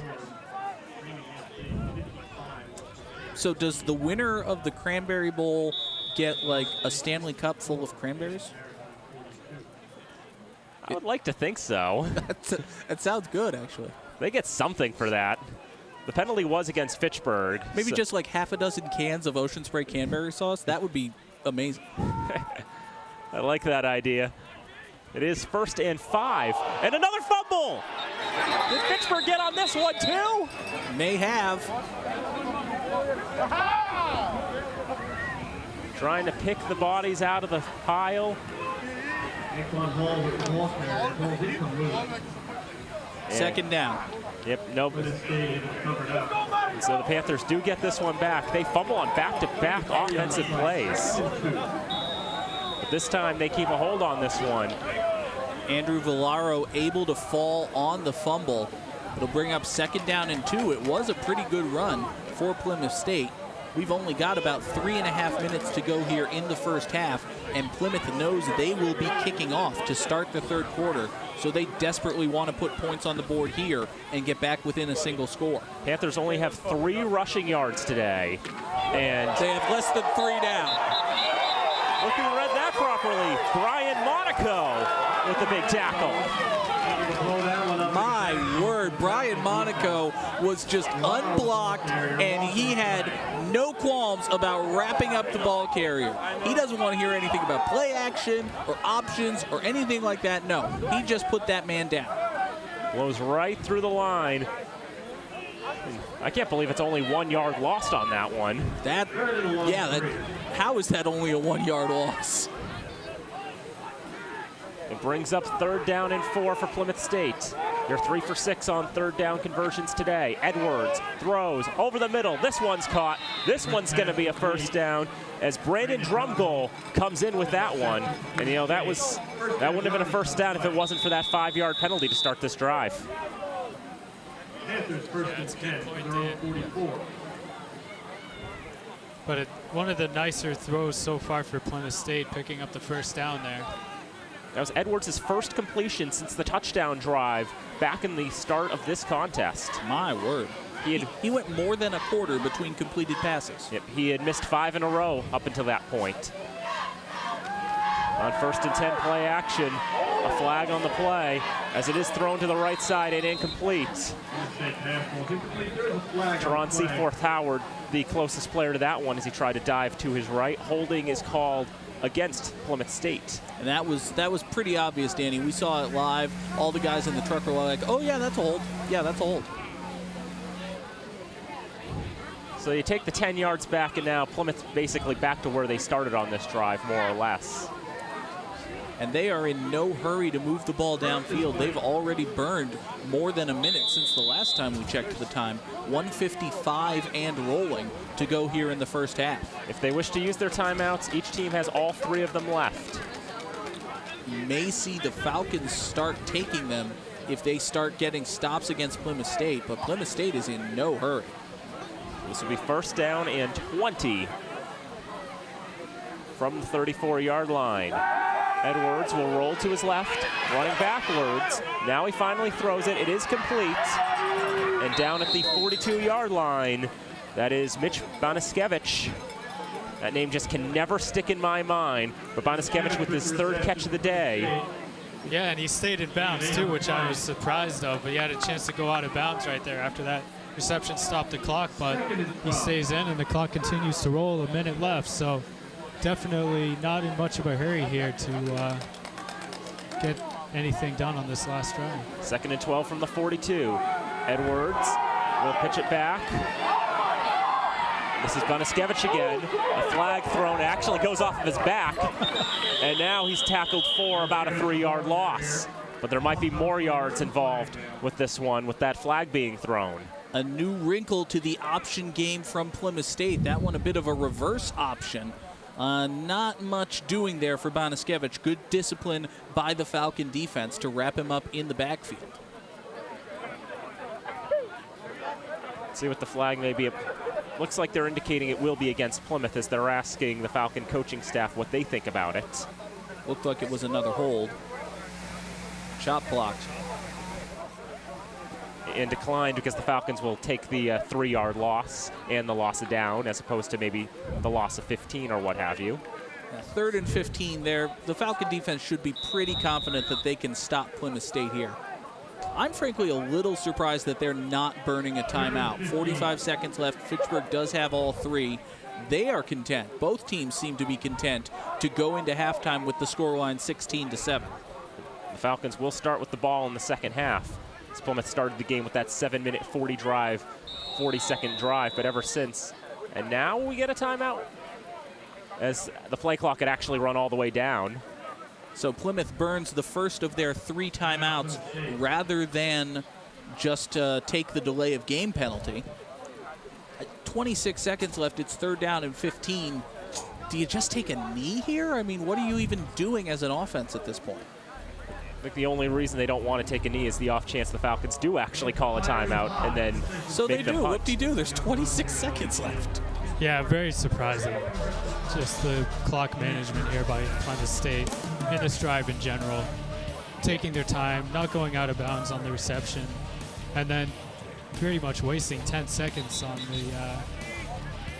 the delayed timeout call, really, from the sideline. So it shows, to my eye, it shows a lack of faith in your offense. And granted, it's an offense that has sputtered greatly in the second quarter. But on the first drive of the game, Plymouth State marched down the field, moving the ball at will. Don't you have to have a little faith in them? 3rd and 15. Edwards trying to play after. He's sacked. Okay, maybe you don't need to have faith in them. And timeout's going to be called with 19 seconds left as Louis Feliz with his 2nd sack of the day. Number 3 taking down number 3. So Fitchburg takes their first timeout now with 19 seconds left. They may have time for a couple of heaves to the end zone after they get this ball back. But you said it. Once again, Louis Feliz comes in basically unblocked. There's nothing Edwards could do. And that's going to be the play that knocks Plymouth down into negative rush yards, now -4. That's still dumb. I know we've talked about it half a dozen times. It's still dumb that sacks count as negative rush yards. Yeah, if we take out Edwards' 3 sacks on the day, that'll bring, well, Plymouth up to a more respectable 14 yards. Ooh, 14. Yeah. That's a lot. Yeah, more respectable from a... Everything's relative. Yeah, everything is relative. That's how I wanted to put it. Thank you for completing my sentence because I wasn't going to get the right word on that one. Anyway, Plymouth punter's back out there. That's Ryan Waldecker. Haven't said his name all day, but he's been out there taking the punts for Plymouth as he puts this one high in the air. That one's going to take a hop and a second hop, and this one is a Plymouth bounce. As time's going to keep ticking down, Plymouth in no rush to get to the ball, and now they'll finally down it at about the 33-yard line with 5 seconds to go in the half. That's just a fantastic kick by Waldecker, knowing the situation, knowing that the most important thing is to just get to halftime. He doesn't kick a low line drive. He doesn't kick it out of bounds. He just kicks the ball straight up in the air and lets it roll. 14 seconds burned off the clock on that punt play, and now Fitchburg has one chance to go 68 yards for a touchdown unless they just take a knee. They took the offense out in such a way, but now they're moving into victory formation, so it looks like they are going to do just that and take a knee. Maybe they wanted to see where the punt would put them and if that was going to put them in a good spot to maybe take a heave at the end zone. But 67 yards is a little too far for them. Just a little too far. So on senior day here at Elliott Field, we will go to the locker rooms. Fitchburg leading this game 16-7. John Gugerty, Alex Bogdasarian, Danny Bolek. We're going to take a break, and we'll be back in a moment for the third quarter right here on FA TV. Back to live action here on Elliott Field with Danny Bolek. Yep. As the second half starts, and a bit of a botched return there as one of the downmen for the Falcons tried to pick that one up, but instead has to jump on it. That was Lloyd Williams, the freshman, as a low bouncing squibber in the ground. Regardless, Falcons will still have nice field position from the about 30-yard line to start this second half. A rolling start into the second half here on FA TV. I'm John Gugerty, joined by Danny Bolek and Alex Bogdasarian. And Alex, really, the Falcons lead this game despite struggling mightily in the first half. Yeah, I mean, they struggled for sure, especially on the first drive, but Garrett Delakiai and his rushing ability really saved them. And also, I think Fitchburg State, once they started to control the line of scrimmage on defense, they really turned this game around after that first drive, because you have to credit Plymouth State with a 7-minute, 20-second opening scoring drive with the option. Once Fitchburg State adjusted to that, it really turned this game around, and they've scored 16 consecutive points ever since. It is now second down for the Falcons after a 1-yard run from Jordan Almore. This is caught on the near side.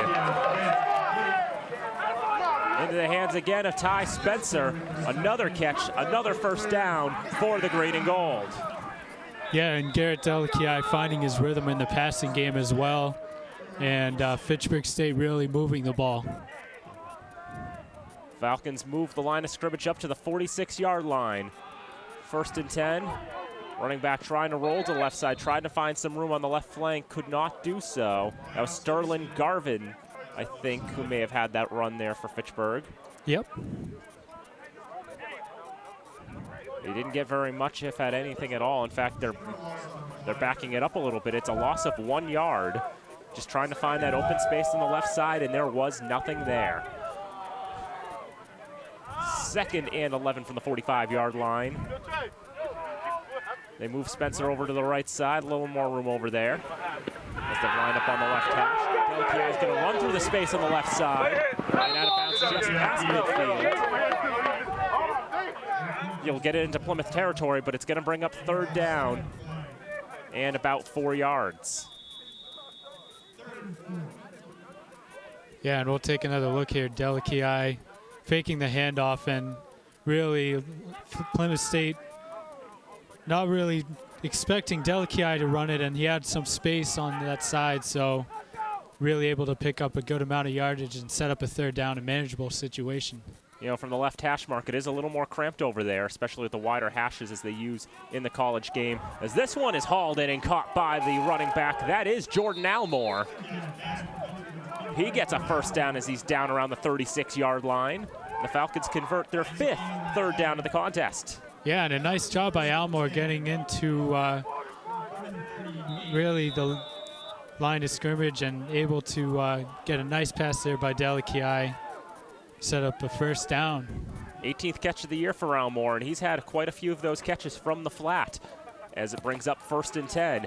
Delakiai dropping back, throws over the middle. This is caught. This is Ty Spencer. And he's down at the 21-yard line.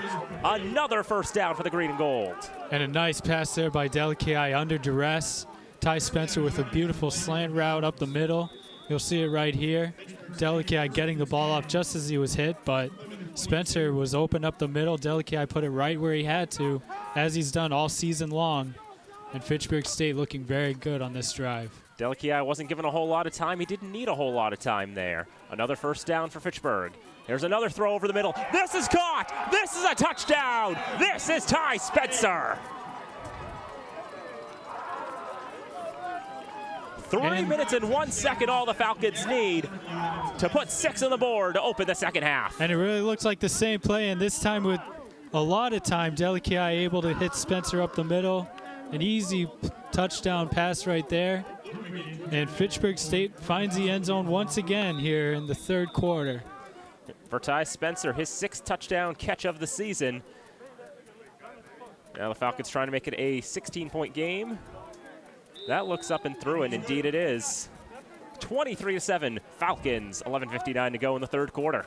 Well, by far, Delikai's best drive right there. A quick strike by Fitchburg State, and they are really showing their experience here, I must say, Dan, on this drive. And really, since the first possession of this game, they have taken over. I think once they managed the option attack of Plymouth, they've really controlled this game like they have with so many other games this year. It looks like another typical Fitchburg State game. Yep, Fitchburg's starting to take control. They've racked off 23 points in a row. And maybe, you know, the first quarter they didn't have a whole lot going for them. But since then, they've racked off 4 scoring drives, 3 touchdowns, all through the air for Garrett Delikai. He's now up to 24 touchdowns on the season. If he can get 3 more, I know that's still asking for a lot with the limited time, but if he can get 3 more, then he can break that single-season mark for Fitchburg State and break his own marks there. Christopher Ludwig will kick it off for the Falcons, as Plymouth will have a chance to possess the ball for the first time this half. Taken in by the Panthers. Pretty nice run back.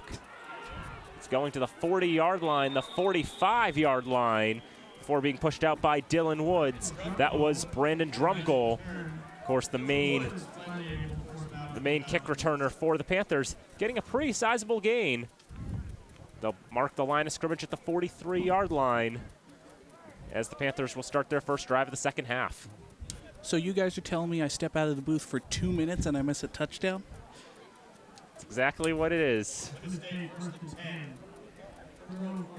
You never want to leave when Fitchburg State's on offense. You never want to leave. Evidently. You never know how quickly lightning can strike. Heck, we even saw it last week with UMass Dartmouth, both their touchdowns on quick strikes. Long scores, 1st and 10 for the Panthers, as they ended up going with the end around to the left side in Mitch Bonaskevich, who ended up having at the end, ended up going backwards for Plymouth. That looked like an initial run up the middle. That probably would have done much better than the alternative. What they ended up running lost them 2 yards. Yeah, and like you're saying, Fitchburg State reading the option very, very well. And I don't know what more Plymouth can do. Plymouth is going to have to really adjust big time in this game with their passing game if they want to get anything done up the middle of the field on offense, because right now Fitchburg has taken over. Plymouth's had not much of an answer for Fitchburg State's tenacious defense, as this is Edwards throwing to the left side, and that is incomplete. Good pressure there for the Falcons. Yeah, that was David Desime, I believe, almost making the interception. That was a very weakly thrown ball. Desime was not happy with himself that he wasn't able to bring that one in. Interestingly, they haven't forced a turnover off of the passing, I should say. They forced a fumble, 2 fumbles, and recovered 1. But Edwards has not thrown to a ball.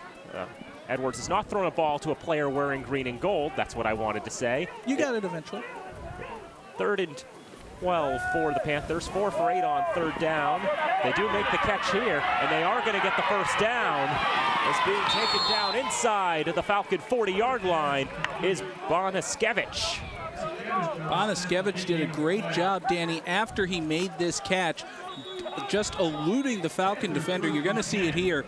He makes the catch, and then that little move is all it takes to get him past Asante Easter, and he doesn't get brought down until Mamu Sam is able to drag him down from behind. It's another big catch for Bonaskevich. 4 receptions for 62 yards on the day. That one for 21 yards. 5th third down converted by the Panthers today out of 9, and a flag right off the snap. Might be a false start.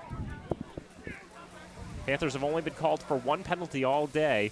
We've been relatively clean in terms of penalties, as only 4 penalties have been accepted in this contest. This will make it 5. Both teams pointing at the other team, of course. Of course. Our referee signals a false start. You know, Dan, we've seen the Panthers bring a lot of men into the backfield, and on that particular snap, it looked like Naquan Hall kind of did a bit of a stutter step before he went in motion to the backfield, and I think the officials called that a false start. Well, I didn't get a good look on it, but that's a good catch, John, if that's what you caught. I mean, I didn't have a good look at it. The folks at home, I'm pretty sure, had a pretty good look at it as well. It's 1st and 15 now for Plymouth State. From the Falcon 43-yard line, 2 receivers to the left side. And they throw looking for the running back in Bonaskevich, but it is overthrown and incomplete.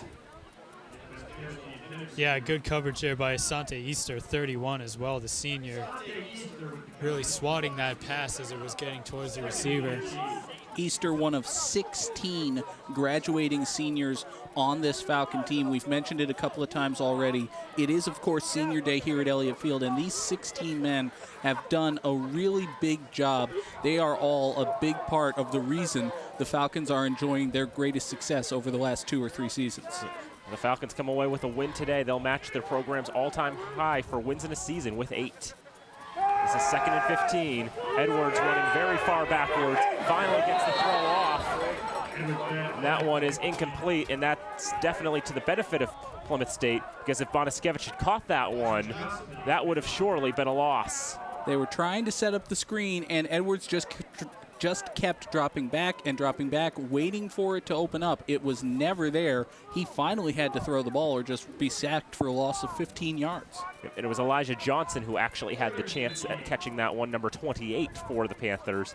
Went in and out of his hands, and for him, the sophomore from Windsor, Connecticut, as much as he'd like the catch, it's better that he didn't catch that one. No. 1 catch for -5 yards, that's not going to look good on your resume. Nope. So it goes to 3rd down and 15. Panthers trying to find something, but before that, they reset the play clock as the official had something to say to Zach Edwards. A little heart-to-heart.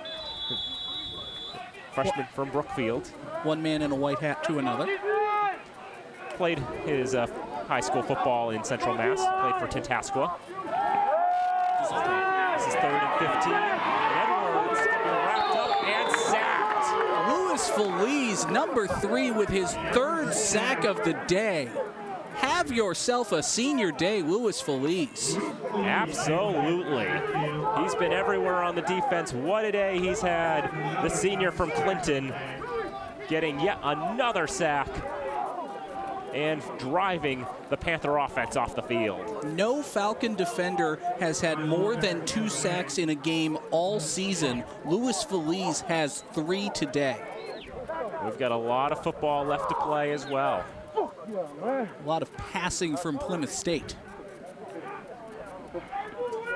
So here's the snap, and it's kicked downfield. This one going to be fair caught for by Steven Vasquez. 8:55 to go, 3rd quarter. Fitchburg State 23, Plymouth State 7.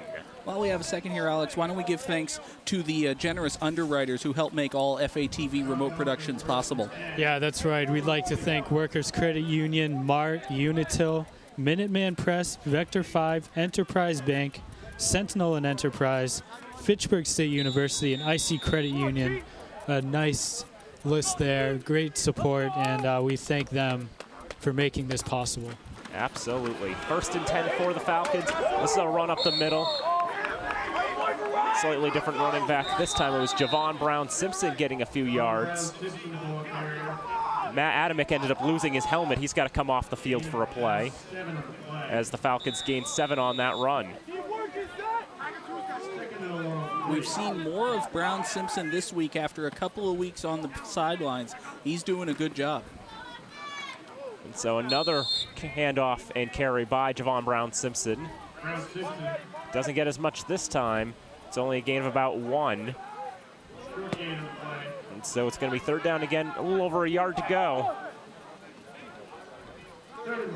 50-50 proposition thus far on third downs. It's 5 for 10 for Fitchburg. They've converted both their fourth downs, but they're not in 4-down territory here. 4th and 1 is always 4-down territory. Another handoff for Brown Simpson.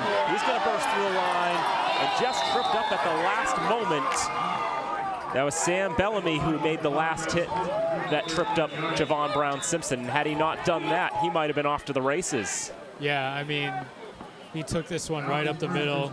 Easy first down conversion, and it was 31 that just tripped him up. Yeah. Bellamy falling from behind Brady LaFrance, who was the one who got their hands on Javon Brown Simpson, defensive back, freshman from West Paris, Maine. We approach the halfway point of this third quarter. Spencer moves in motion to the right side. Delakey surveys his options, hands it off to Brown Simpson, and he gets about 3 yards on that one. It's one of the slower developing draw plays you're ever going to see. Delakey had all day to just stand there and wait to hand the ball off to Javon Brown Simpson. So you get a nice shot of Delakey now, getting instructions from the sideline. I love night games at Elliott Field. It just looks so good, doesn't it? Yeah, It really does. As day turns into night, the sun is set over the west horizon. As the lights come out, it's cool we get to finish day tonight as Delakey evading tackles, but he's going to be wrapped up and he's going to be sacked for the first time today. Couple of Panthers there. Right at the end, you see Delakey having some words with Zach Wilkins. He was not happy with something Wilkins did on top of that pile. We'll see if we can find out here. You can see Wilkins, number 45 in white, reaching out, coming from behind, getting around one tackle, and then Wilkins maybe a little high, I don't know. Maybe it was something afterwards. Oh, you see a little shoving there. I think as Wilkins was getting up, Alex, he kind of put his left arm into Delakey's face mask and maybe even clipped him with his left knee as he was getting up. That might have been the cause of it as it's third down. Delakey rolls to his left side. A flag's been thrown. Delakey will continue to dance in the backfield. Still looking for somewhere to go. He's going to get positive yardage on this play. Not enough for a first down. We'll check the flag. It's probably a hold. But we'll see what happens as one of the Panthers is down. Joe Esposito down, sophomore. You can see Esposito in a lot of pain. The official immediately called for the sideline and is indicating a personal foul against the Falcons. I guess it was more than just a hold. Usually when the quarterback is running around in the backfield, dancing around like that, moving to his left, moving to his right, there's going to be something that the offensive line does just out of instinct, be it a hold, a block in the back, a chop block. I don't know what exactly the foul is here, but it's almost certainly against the offensive line as many Plymouth State players attend to Esposito.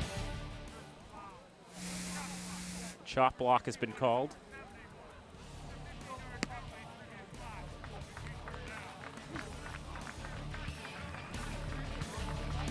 And now applause for Esposito as he's helped off the field. The chop block takes 15 yards off the line of scrimmage, but it does keep it at third down. It's just going to be third and a lot longer. That's 26 yards. It's an interesting decision by Plymouth State to accept the penalty. It's 15 yards from the end of the run, so Delakey got up to about the 48-yard line. It would have brought up 4th down and 6 for the Falcons. Rather than maybe allow the Falcons the opportunity to go for it on 4th and 6, they will instead back Fitchburg State up. So 3rd and 26, they marked it from the original line of scrimmage. Regardless, though, it gives the Falcons a chance to convert, even if it is 26 yards. We've seen the Falcons make some big plays, so it could happen. That's the risk you take, trying to gain some field position back. As this is a throw, it is complete for Almore, or is it complete? In and out of his hands. Yeah, it went right in and out. From the near side, you guys saw it pretty well, but it just goes in and out of the hands of Almore. It wasn't going to be nearly enough for a first down had he come up with it. You see the replay here. Yeah, let's see, a little sidearm throw, and yeah, right through his hands. He was running in stride. I think he was looking upfield before the ball, and I think you hit the nail right on the head there, Alex. Almore had his fingertips on the ball and started looking forward, knowing that a hit was coming, and then he just couldn't bring it in. And now punting into the wind is Christopher Ludwig, and the fair catch will be taken in by Jimmy Boulay. Wind has kind of died down a little bit outside. I will say something, and this is the first time we've said this all season during Falcon football. It is cold outside. It really is. Yeah, temperature right now, 37 degrees. I feel it. That sounds about right. High was just 42 today. It's one of the coldest days we've had in the last several months. I mean, pretty much all since it's turned to fall. I mean, it is very fall weather here. So 5:22 to go in the third quarter, a 23-7 lead for Fitchburg State. And that's surely not going to be legal. No, guys, it's go on two, not go on one. I think the two receivers on the far side were like, it's go on one, right? Yeah, let's go on one. Yeah, go on one. Nope, go on two. If they were running downfield, they were well past the line of scrimmage before the ball was even snapped on that one. They were open.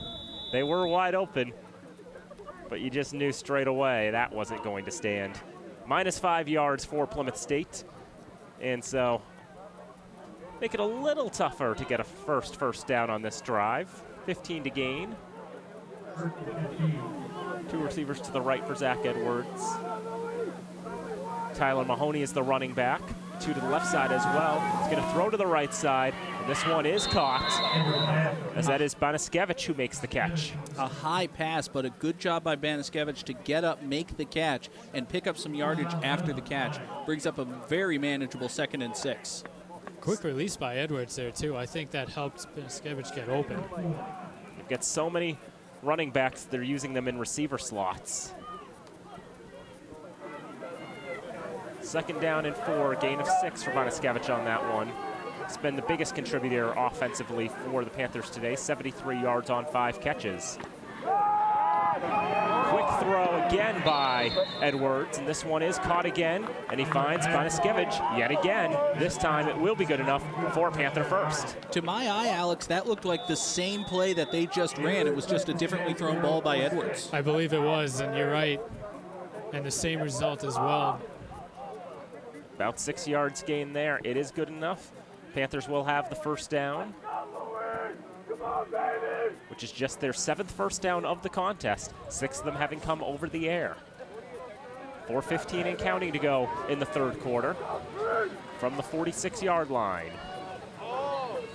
Less receiver options this time. They move Baniskevich in motion. A flag is thrown as it's a different running back going into the pile. This is going to be neutral zone infraction on Fitchburg State. Absolutely. One of the Falcon D linemen jumped over the line of scrimmage when Plymouth State brought their man in motion into the backfield, and he did not jump back before the snap. So I think this is going to be a free 5 yards for Plymouth. And to make the perspective easier, I mean, the line of scrimmage was literally right in front of us, too. It was. It's directly in front of us. If you've ever wondered exactly where we sit in the press box at Elliott Field, it's pretty much directly lined up with the left-hand 46-yard line. That play was directly in front of us. And so now you know. Yep. So now we got pretty much the best perspective of all on that one, as 5 free yards for Plymouth State will make it 1st and 5. It's going to be a pitch out to the right side, and flying out of bounds after the hit. That was John Salvi Sousa. He's going to get a few yards on that one, but it's going to bring up 3rd down. Edwards making the quick decision to make that pitch. Don't know if that was a designed toss or an option play, but it was good yardage gained. Brings up 3rd down and about maybe 2.5. And the Panthers, just like the Falcons, 50-50 proposition thus far on 3rd down, 5 for 10. They haven't been doing too badly at moving the ball. puts Salvi Sousa in motion as Edwards now scrambles to his left side. He's got some space to run if he wants it. And he's going to run forward. He's going to get the first down. Didn't have a lot of moves. He's just running forward, protecting the ball. And that's really his first true run of the day, and it's going to be good enough for a first down. Yeah, you have to credit the coverage downfield because Edwards was looking initially to pass, but then when he sees nothing downfield, he takes off down his left side and then picks up a few more yards up the middle, picks up the first down. And to your point, Dan, you mentioned that Edwards doesn't run often. He didn't look very comfortable running. There were a couple of times when he really should have taken off sooner. He was lucky he was able to pick up the first down. Got enough on that one. Only the second time today Plymouth's gained a first down on the ground. On 1st and 10, Edwards marching backwards, giving himself space. Hit just after he throws. A flag comes from the back, as that is short and incomplete.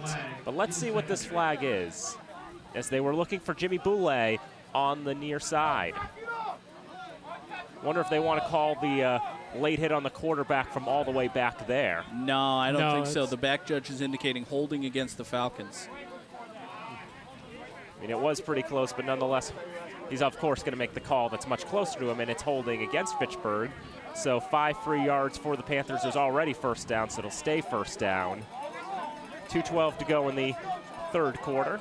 It's tough when you're a defensive back and the quarterback just has that much time to throw. You're covering the receiver breaks off his route and is just desperately trying to get open. It's really hard to hold back your instinct and not just grab that jersey. Unfortunately for the Falcons, not able to stop it there. Crowd stamping into the stands. I can see my water vibrating in the press box. So we tick under 2 minutes to go. Falcon crowd making noise. 1st and 10. Edwards takes the snap and whistles straight away. And Plymouth State is going to give 5 yards back. This one's a false start.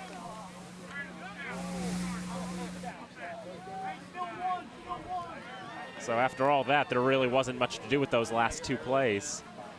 Oh, that is a lovely shot. Did I mention I like night games here? Oh, yes. Football just looks so nice when played at night. Just the little crescent moon and then right down to the huddle. Geez, it's almost like we're a real TV station. It's a good shot, guys.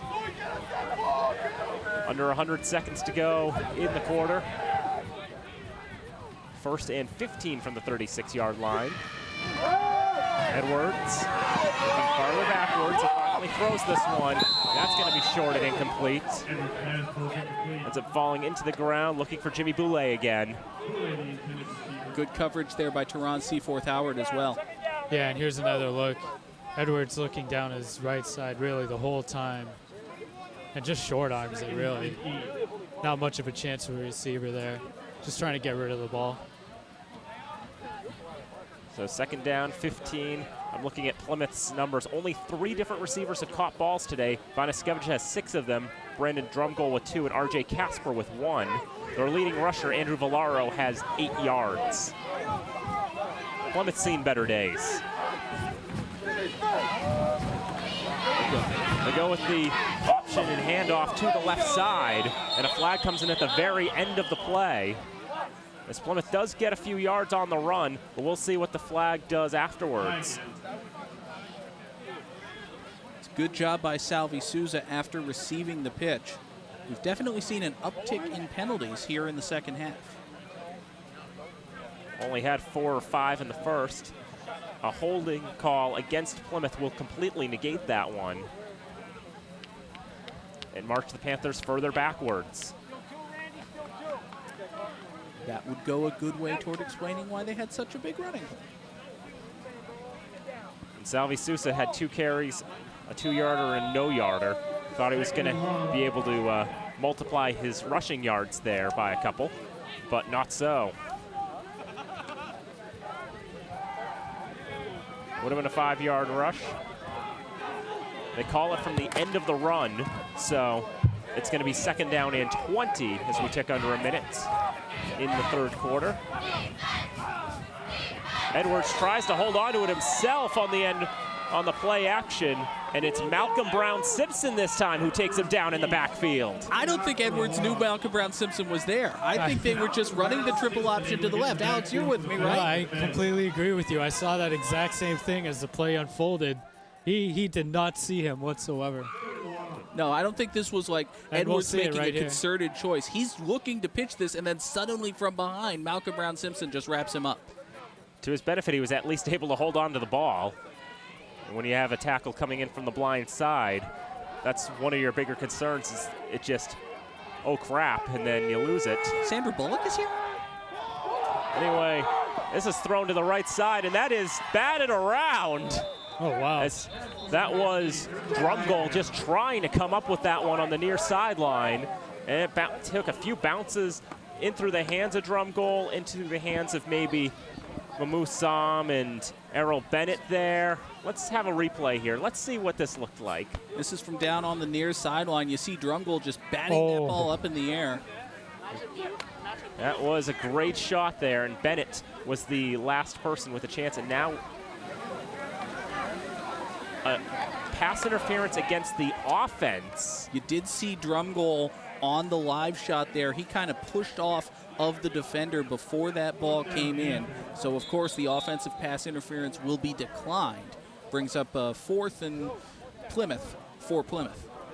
Just about, and that is the end of the third quarter as well here at Elliott Field.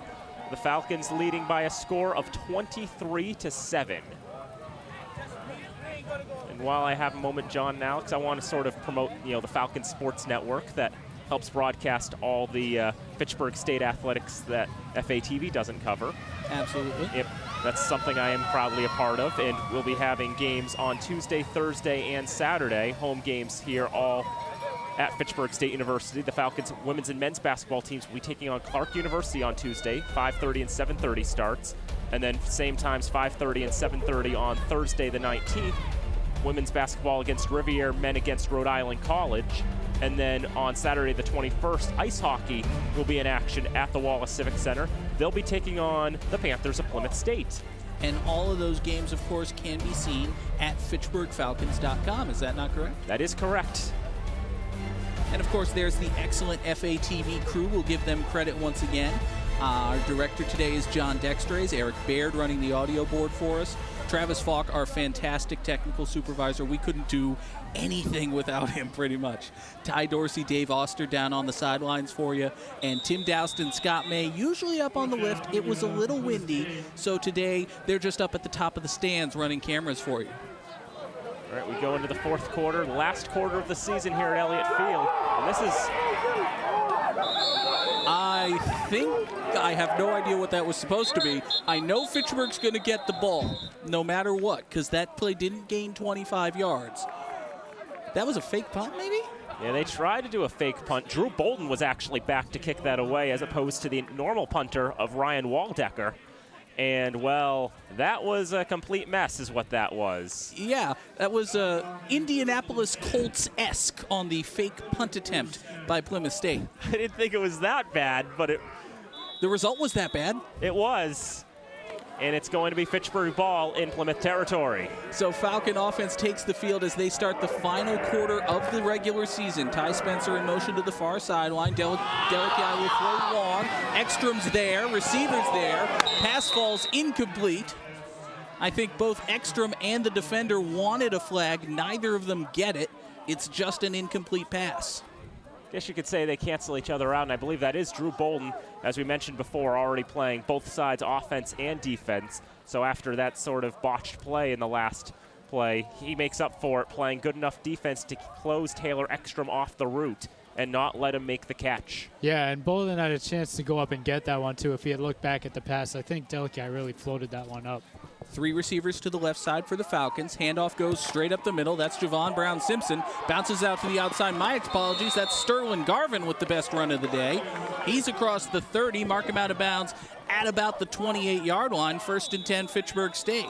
Yeah, and a nice job by Garvin seeing the hole right here and also staying in bounds once he gets to the sideline. You see there he pulls in, stays in bounds, picks up another 5 yards or so. You could drive the Very FATV nice production truck through that hole. First and 10 for the Falcons. Play action fake. Pass over the middle is complete. Devin Samil, touchdown. And with that touchdown catch, Devin Samil is now the all-time touchdown reception leader for a single season all by himself.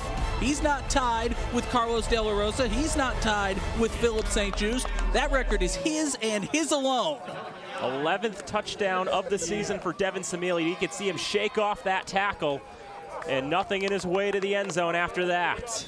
And it was the same play call that got Fitchburg State their last touchdown as well, that made it 23-7. Just to a different receiver. Flipped over the line there. Looked like it was coming down as it went over the crossbar, but nonetheless, it is good. The extra point for Christopher Ludwig. 14-15 to go in the fourth quarter. The Falcons leading 30-7 on the 25th touchdown throw for Garrett Delakiai this season. I believe that matches his freshman season, is that right? That is correct. So with one more, he would tie his sophomore season last year for the all-time single-season touchdown pass record. Why do we even print the records? They're falling every week here at Elliott Field. That's how good this team is. Absolutely shattering the record books here at Fitchburg State. What a wonderful football program they've put together, and they're just 14 and a quarter minutes away from finishing this season 8-2 and taking second place in the conference. Second place in the conference, making a strong statement for a possible NCAA or ECAC bid. But of course, still 14 minutes to play in this one. Fitchburg State now leading 30-7. Christopher Ludwig will kick it away. It's a high kick, good kick. Going to be brought in at about the 15-yard line. Cutting it back to the near side, that's Brandon Drumgoal. He's across the 20, marking down at the 26-yard line. So Plymouth State will take over.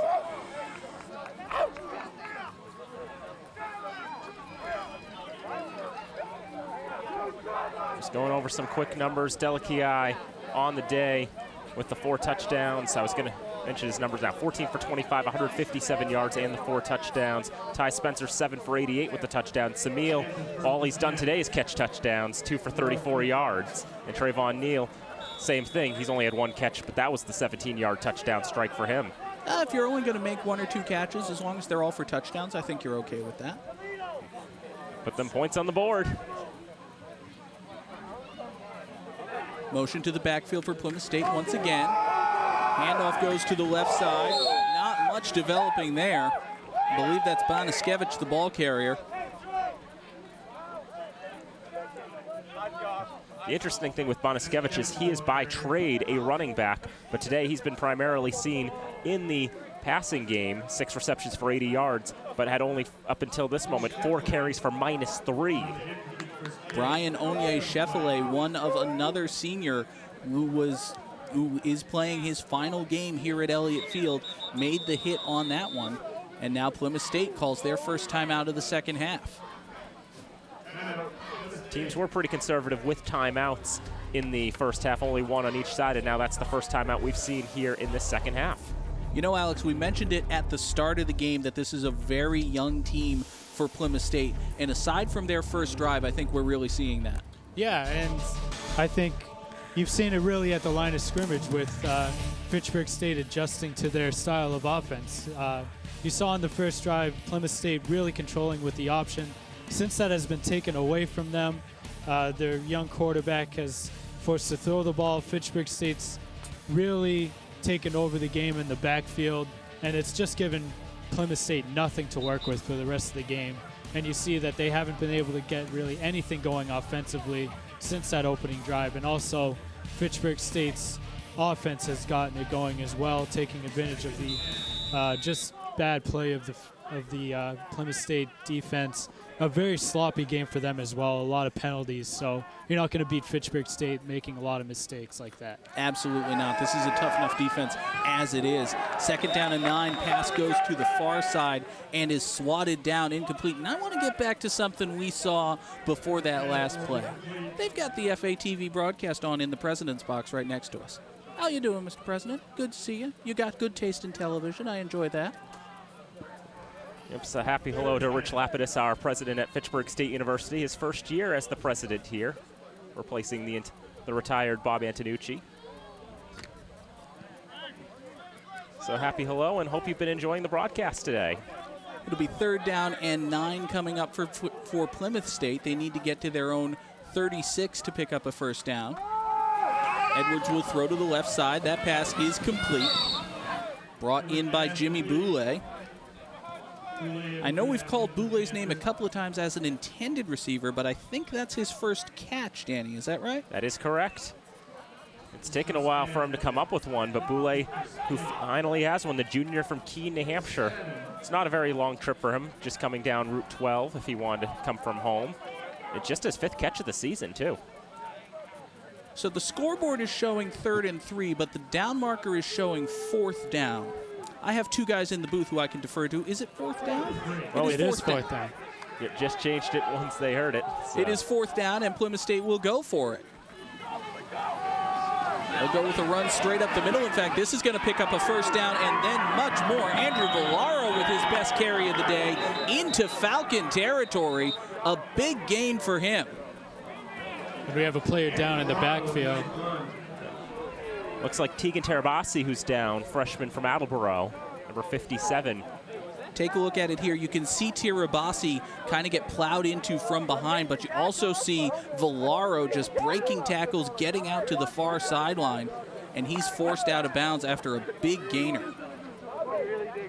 I kind of want to see how many yards that is. That's a 22-yard run, and that actually gets the Panthers out of negative rush yards. They were at -13 before that play. Tirabassi is helped to the sidelines for the Panthers, so we will resume play. 12 and a half minutes and rolling to go here in the 4th quarter of action from Elliott Field. The sun is now completely set. It is basically pitch dark out there. 1st and 10, Plymouth State at the Falcon 46. Again, right in front of us. Edwards back to pass, under pressure, throws over the middle. That pass is complete. R.J. Ramsden, the reception. He picks up another first down. He's across the 35, mark him down at the 34. It's a gain of 12 for Plymouth State. Yeah, big wide receiver. You see him up the middle making the grab. He was open. And when you have a tall receiver open like that, he's going to make the play more often than not. A big first down for Plymouth. 6'1" Brandon Drumgoal is who came up with that ball. And for Drumgoal, that's his 3rd catch of the day. Is that Drumgoal? 17. Yep. Dang it. I was wrong. Happens to the best of us. And me. 1st and 10, Plymouth State from the Falcon 34. Handoff goes straight up the middle. This is Villaro again. He's across the 30, 25, mark him down at the 24-yard line. Andrew Villaro with another good run. Back-to-back good runs for Villaro, and I think it's the same thing. He's getting holes up the middle from the offensive line. You see it right here. Able to just plow right through, get into the backfield. Ryan Bentley, one of many offensive linemen doing good work on that one. Bentley, of course, is one of the few seniors on this Plymouth State team. He's playing his final meaningful game as a college athlete.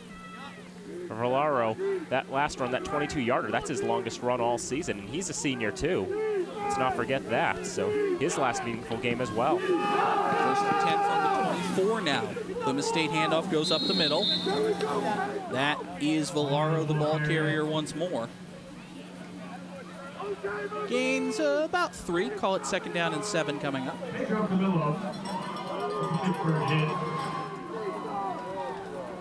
For Plymouth, I've got no problem handing it off to him. He's one of the few seniors in the backfield. You know, he's not going to be playing another game. So let him have the ball as much as you can, really. Kind of saw that same philosophy for the Falcons as well. Remember that deep ball to Taylor Ekstrom. Ekstrom, one of many graduating seniors for Fitchburg State as well. Now play action fake. The ball is dropped and picked up by Louis Feliz, having one of his best days as a Falcon here on Senior Day. Feliz has 3 sacks and now a fumble recovery to seal the deal in this one. I mean, what a brilliant day Louis Feliz has had, the senior from Clinton, And that was just Edwards. He just mishandled it, dropped the ball, and Feliz right there to pick it up. Feliz has had a lot of exceptional individual efforts on this day. On that particular occasion, he was just the right man in the right time. That ball fell into his lap.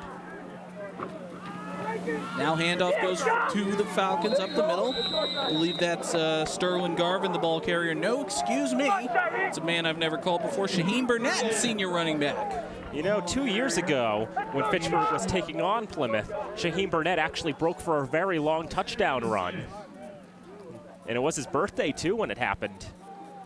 And now it's not his birthday, but it is his senior day. Shaheen Burnett, again, one of 16 graduating seniors for the Falcons. And he'll get the carry once again here on 2nd and 6. Not as much there for him. Might have gotten back to the line of scrimmage. They'll actually give him a yard. It'll bring up 3rd down and 5 for Fitchburg State.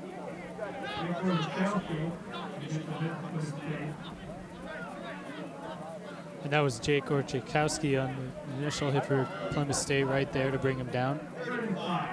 Burnett will head to the sideline on 3rd down, replaced by Javon Brown-Simpson.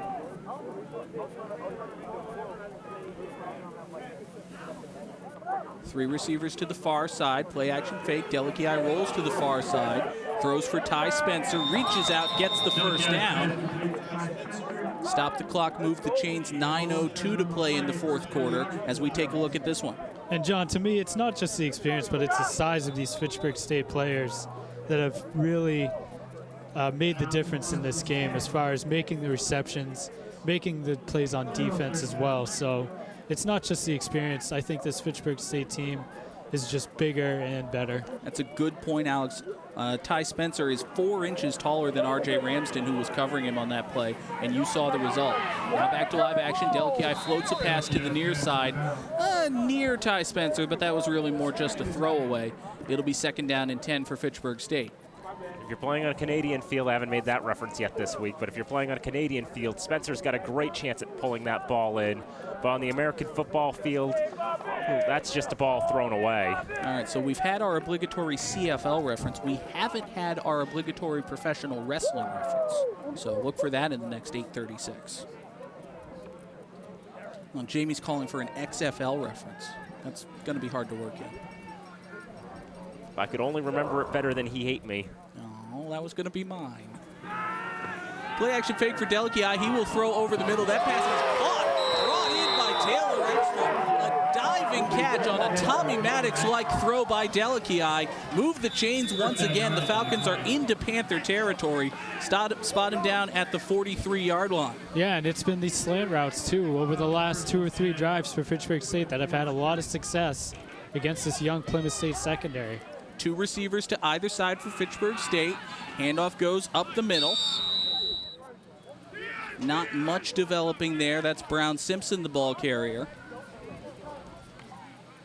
Well, if any yards on that one, Brown-Simpson would actually become the leading rusher for the Falcons in this game. Coming into that rush, he was tied with Delikiai for 40 yards on the ground. Delikiai was the leading rusher in last week's victory as well. 2nd down and 9 for Fitchburg State. They need the 33. Delikiai play action fake throws. Ekstrom is wide open. He gets to the 30-yard line before he's brought down. Taylor Ekstrom was just in an acre of space. Delikiai could have hit him anywhere and he would have brought that ball in. It's the slant routes, it's the in routes, everything's working for Fitchburg State offensively. Falcons just want to finish this game with an exclamation point. 3 receivers to the near side for Fitchburg State, all seniors. Steven Vasquez, Ty Spencer, and Taylor Ekstrom. Handoff goes to a senior. That's Jordan Almore. He gets back to the line of scrimmage, maybe. I think they're going to call that he lost a yard. It'll be 2nd down and 11. Almore just trying to run up the middle. As I've always been saying this season, he's known for his ball security. Hasn't lost a fumble all season long. Hasn't lost the ball is probably a better way of wording that. And I think if the scoreline stays as it is right now, the Falcons will actually have the lowest winning total of the 4 MASCAC winners. But then again, 63, 55, and 64 is hard to compete with. It's hard to beat. 2nd down and 11. Delikiai under pressure, under a lot of pressure. Back to midfield. He finally just heaves his ball downfield.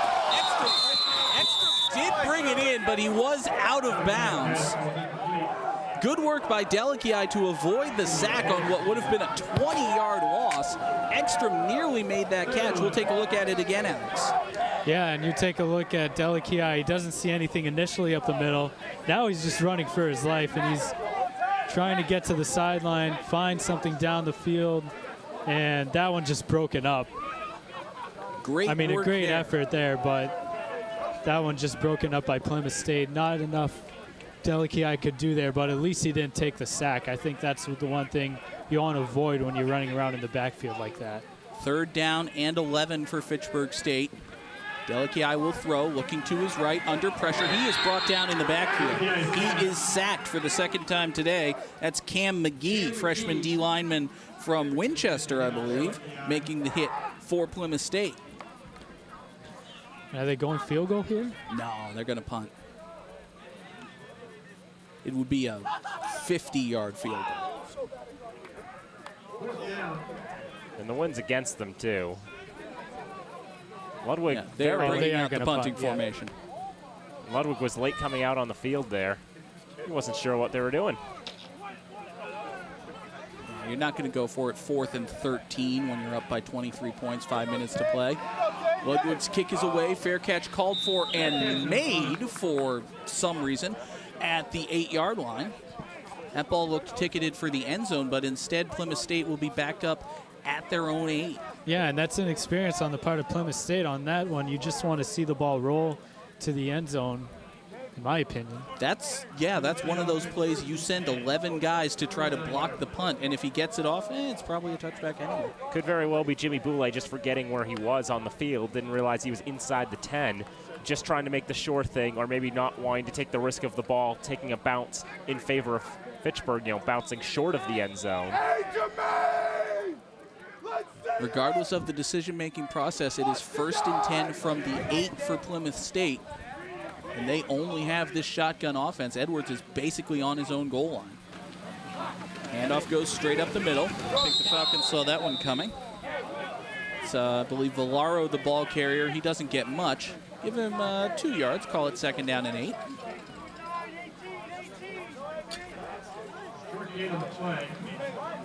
Not a whole lot to add there. Just Plymouth trying to find some space up the middle and didn't find much.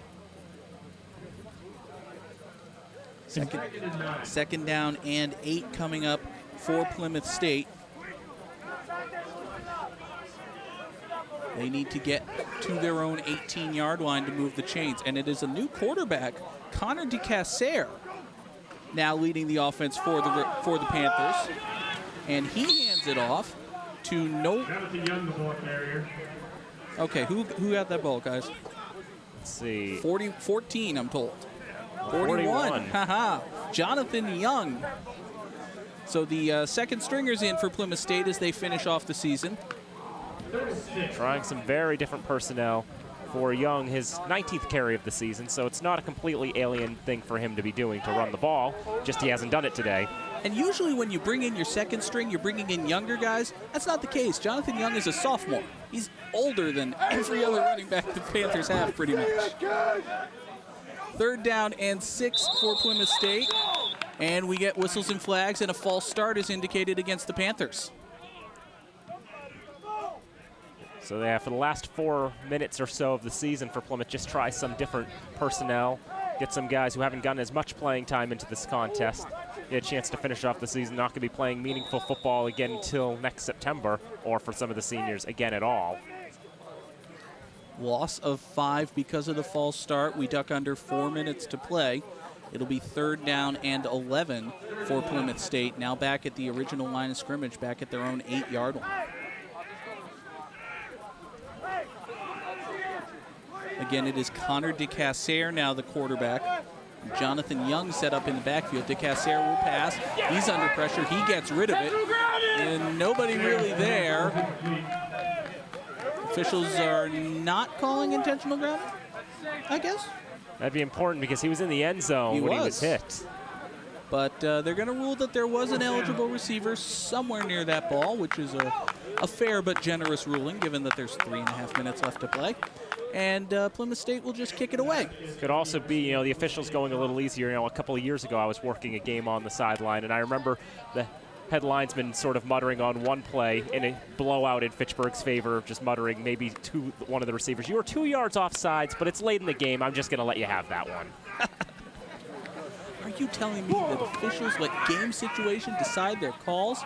As a baseball umpire, I find that offensive. My strike zone doesn't get bigger when it's 10-1. It was always huge. Regardless, the punt is downed at the 48-yard line. A really good kick. There is a flag down at about the original line of scrimmage, so we'll have to see what that call is. Panther defense indicating it's against the Falcons. They want a first down, but that doesn't appear to be the case.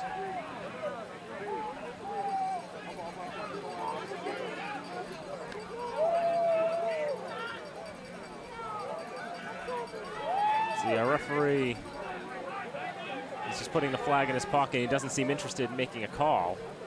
He doesn't seem interested in giving the Panthers the ball back either.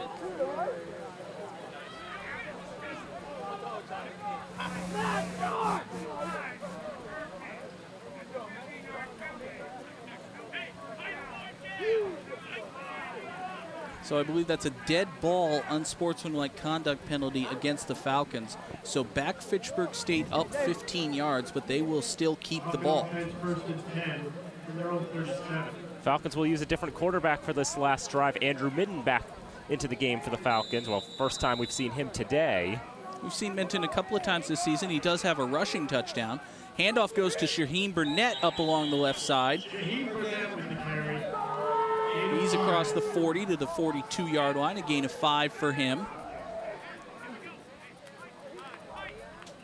Falcons with a number of new men on the offensive side. Senior Jonathan Vival seeing game action, I believe, for the first time here in the last 3 minutes of senior day.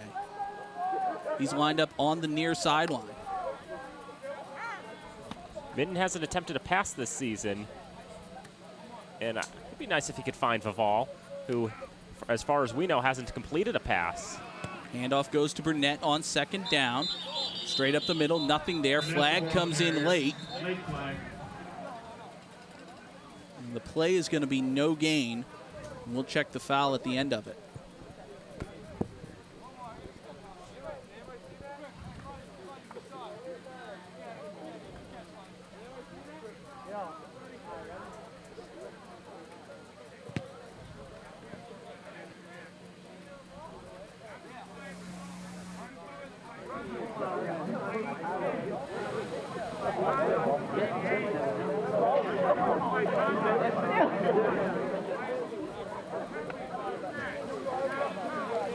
So dead ball, personal foul, unsportsmanlike conducts against both teams, so they offset. Neither team particularly happy at the end of this one. And I know I was saying, maybe they could find Vival for a pass or something like that. Of course, passing maybe not the smartest thing to do this late in the game. But I'm just saying, hopefully, just one of those plays that you'd like to see. Just one of those why nots. Second down and 5 again. Vival is lined up on the near end. Andrew Minton again in at quarterback for the Falcons. Play action fake. Minton rolls to his right, throws. That pass is caught. I believe that's Steven Vasquez on the reception. Polling the booth real quick. Hands up who just learned that Andrew Minton is left-handed. 4 people in the press box are raising their hand, including all of our commentators, for the record. Well, that was his first pass attempt of the season. We've never seen him throw before. Let's see if I remember that next season. Pass completion is good for a first down. First and 10 Falcons at their own 49-yard line. About 2 minutes to go in this one. Minton has 4 receivers, 2 on either side. Handoff goes to Shaheen Burnett up the middle. He's across midfield, not much further than that. Let's call it a gain of 1.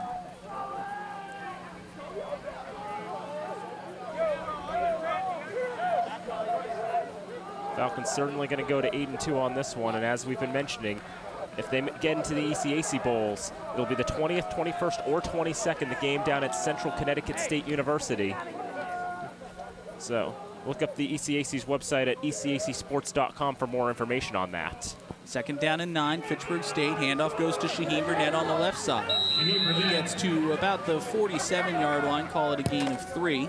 And real quick, guys, before this 3rd down play, we do want to mention, of course, the Thanksgiving Day football game. I don't know if you've heard, Thanksgiving is coming up just a week from this coming Thursday, which feels ridiculous to me, but it's true.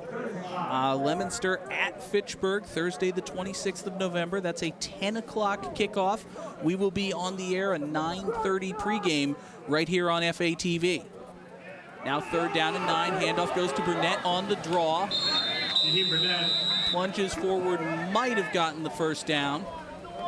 No, they're going to mark him a couple yards shy. Take a look at it again here. Yeah, he was tripped up just a little bit before. I believe, 2 yards short? Yeah, they're going to call it 4th and 2. 4th down and 2. There is a discrepancy between the play clock and the game clock, so the Falcons have to run one more play, and I think that's going to be a punt.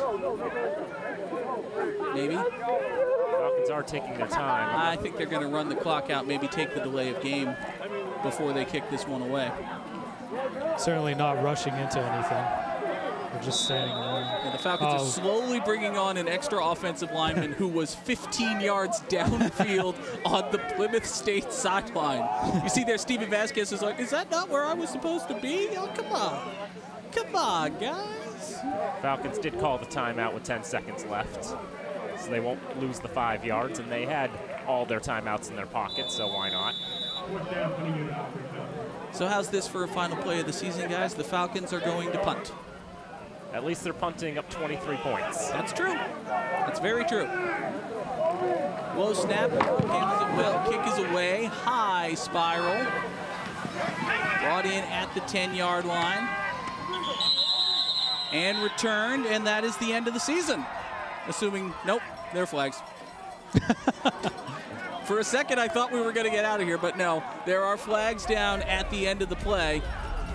Presumably some dead ball fouls, and people will be yelled at, and wrists will be slapped.